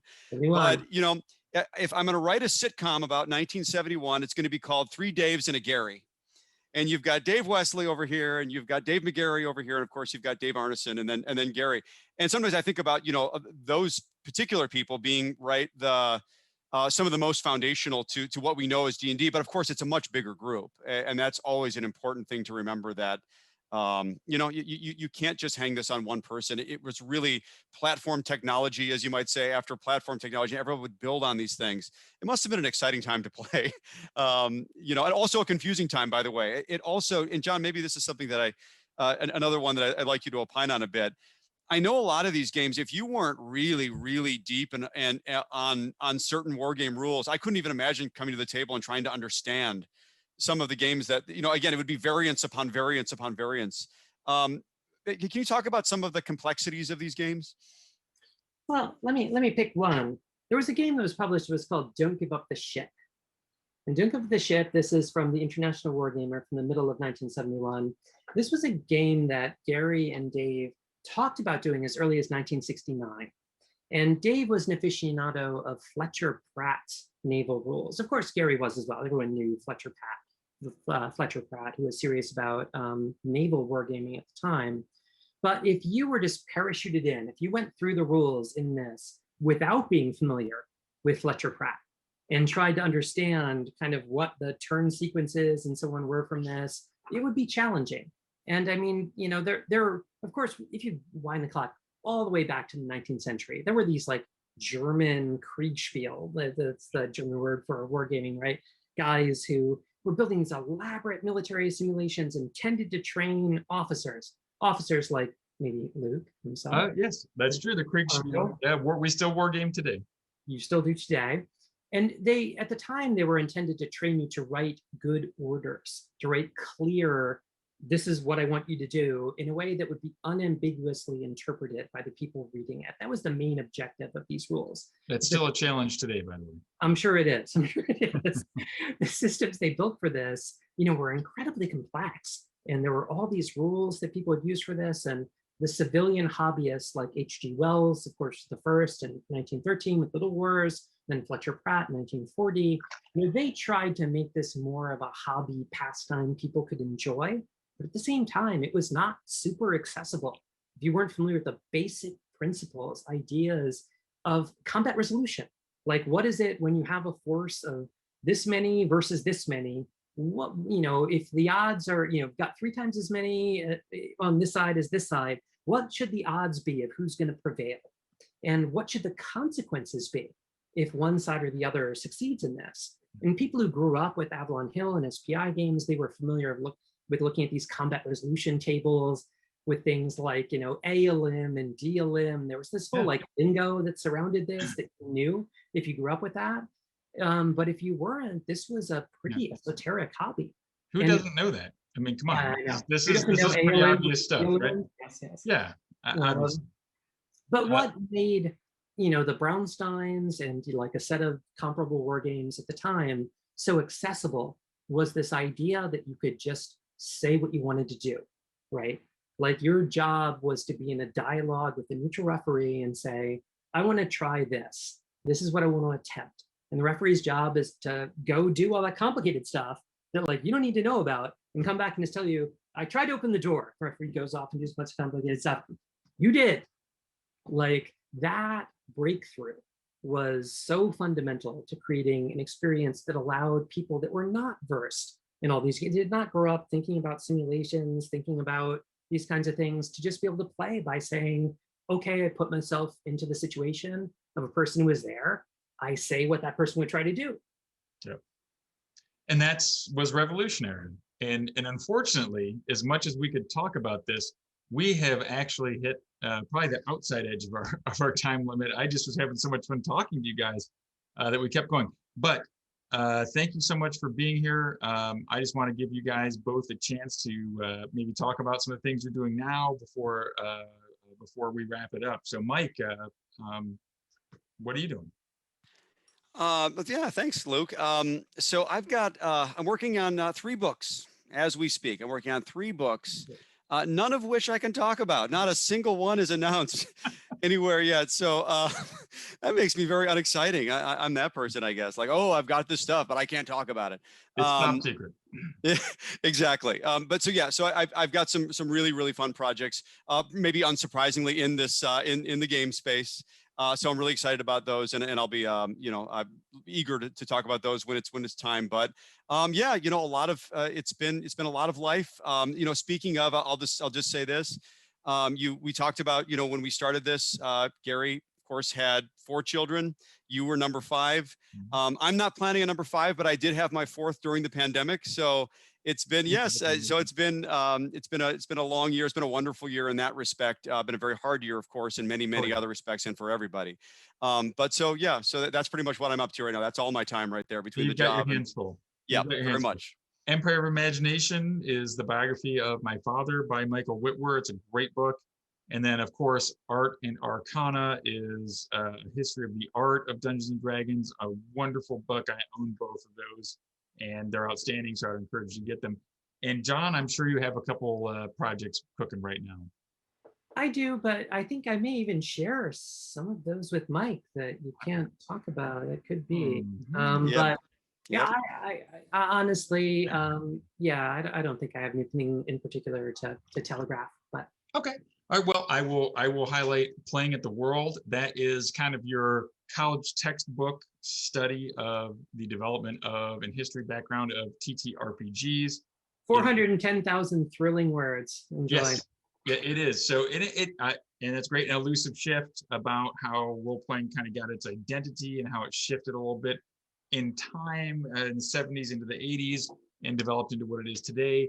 Another interesting read. I own all of those books that I mentioned. I believe in them. I'm not just stating them because you guys wrote them. I think they're great books. So please, if you haven't and you're interested in gaming, I would highly encourage you. And again, to wrap it up, I just want to say we're doing this to support Extra Life in Los Angeles Children's Hospital. So please join our group if you can, www.extra-life.org/team/FNL4, and you can donate there, which we'd really appreciate. And again, we couldn't do without our sponsors, title sponsor Level Up Dice, and powered by Idle Champions of the Forgotten Realms, some great companies that are helping us do this. So thank you, everybody. Thank you, John. Thank you, Michael, for joining me. I really appreciate it, and all the help you've given me over the years and your friendship. So I really appreciate you being here. All right, guys, take care. Thank you. All right, good luck.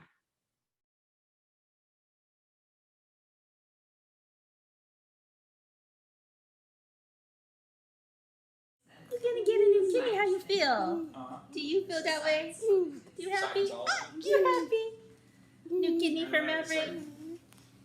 She's going to be going into surgery for her first time on Wednesday and donating her kidney to Maverick.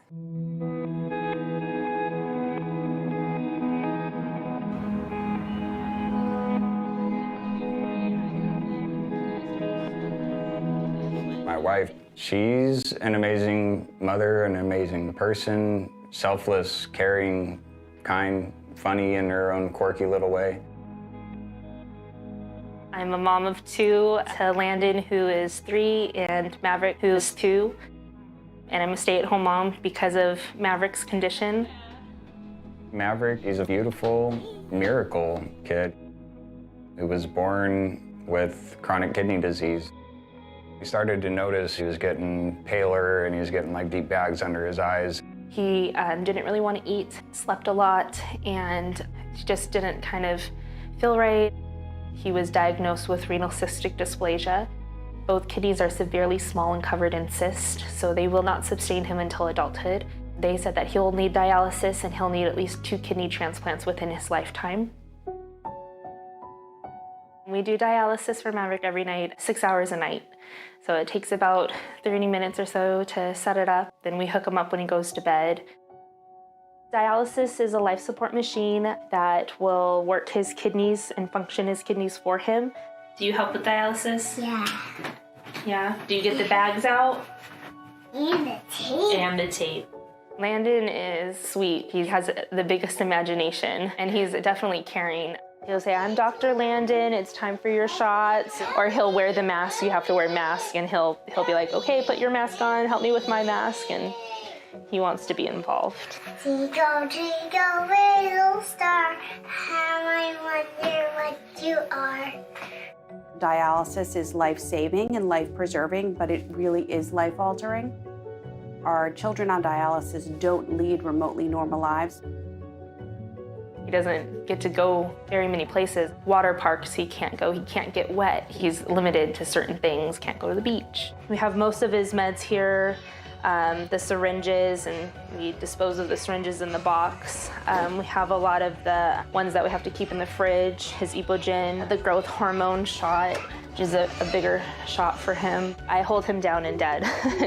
It injects. What we have to do for our kid is different than what other parents have to do, but still nonetheless is what we have to do. So you take every day as a blessing.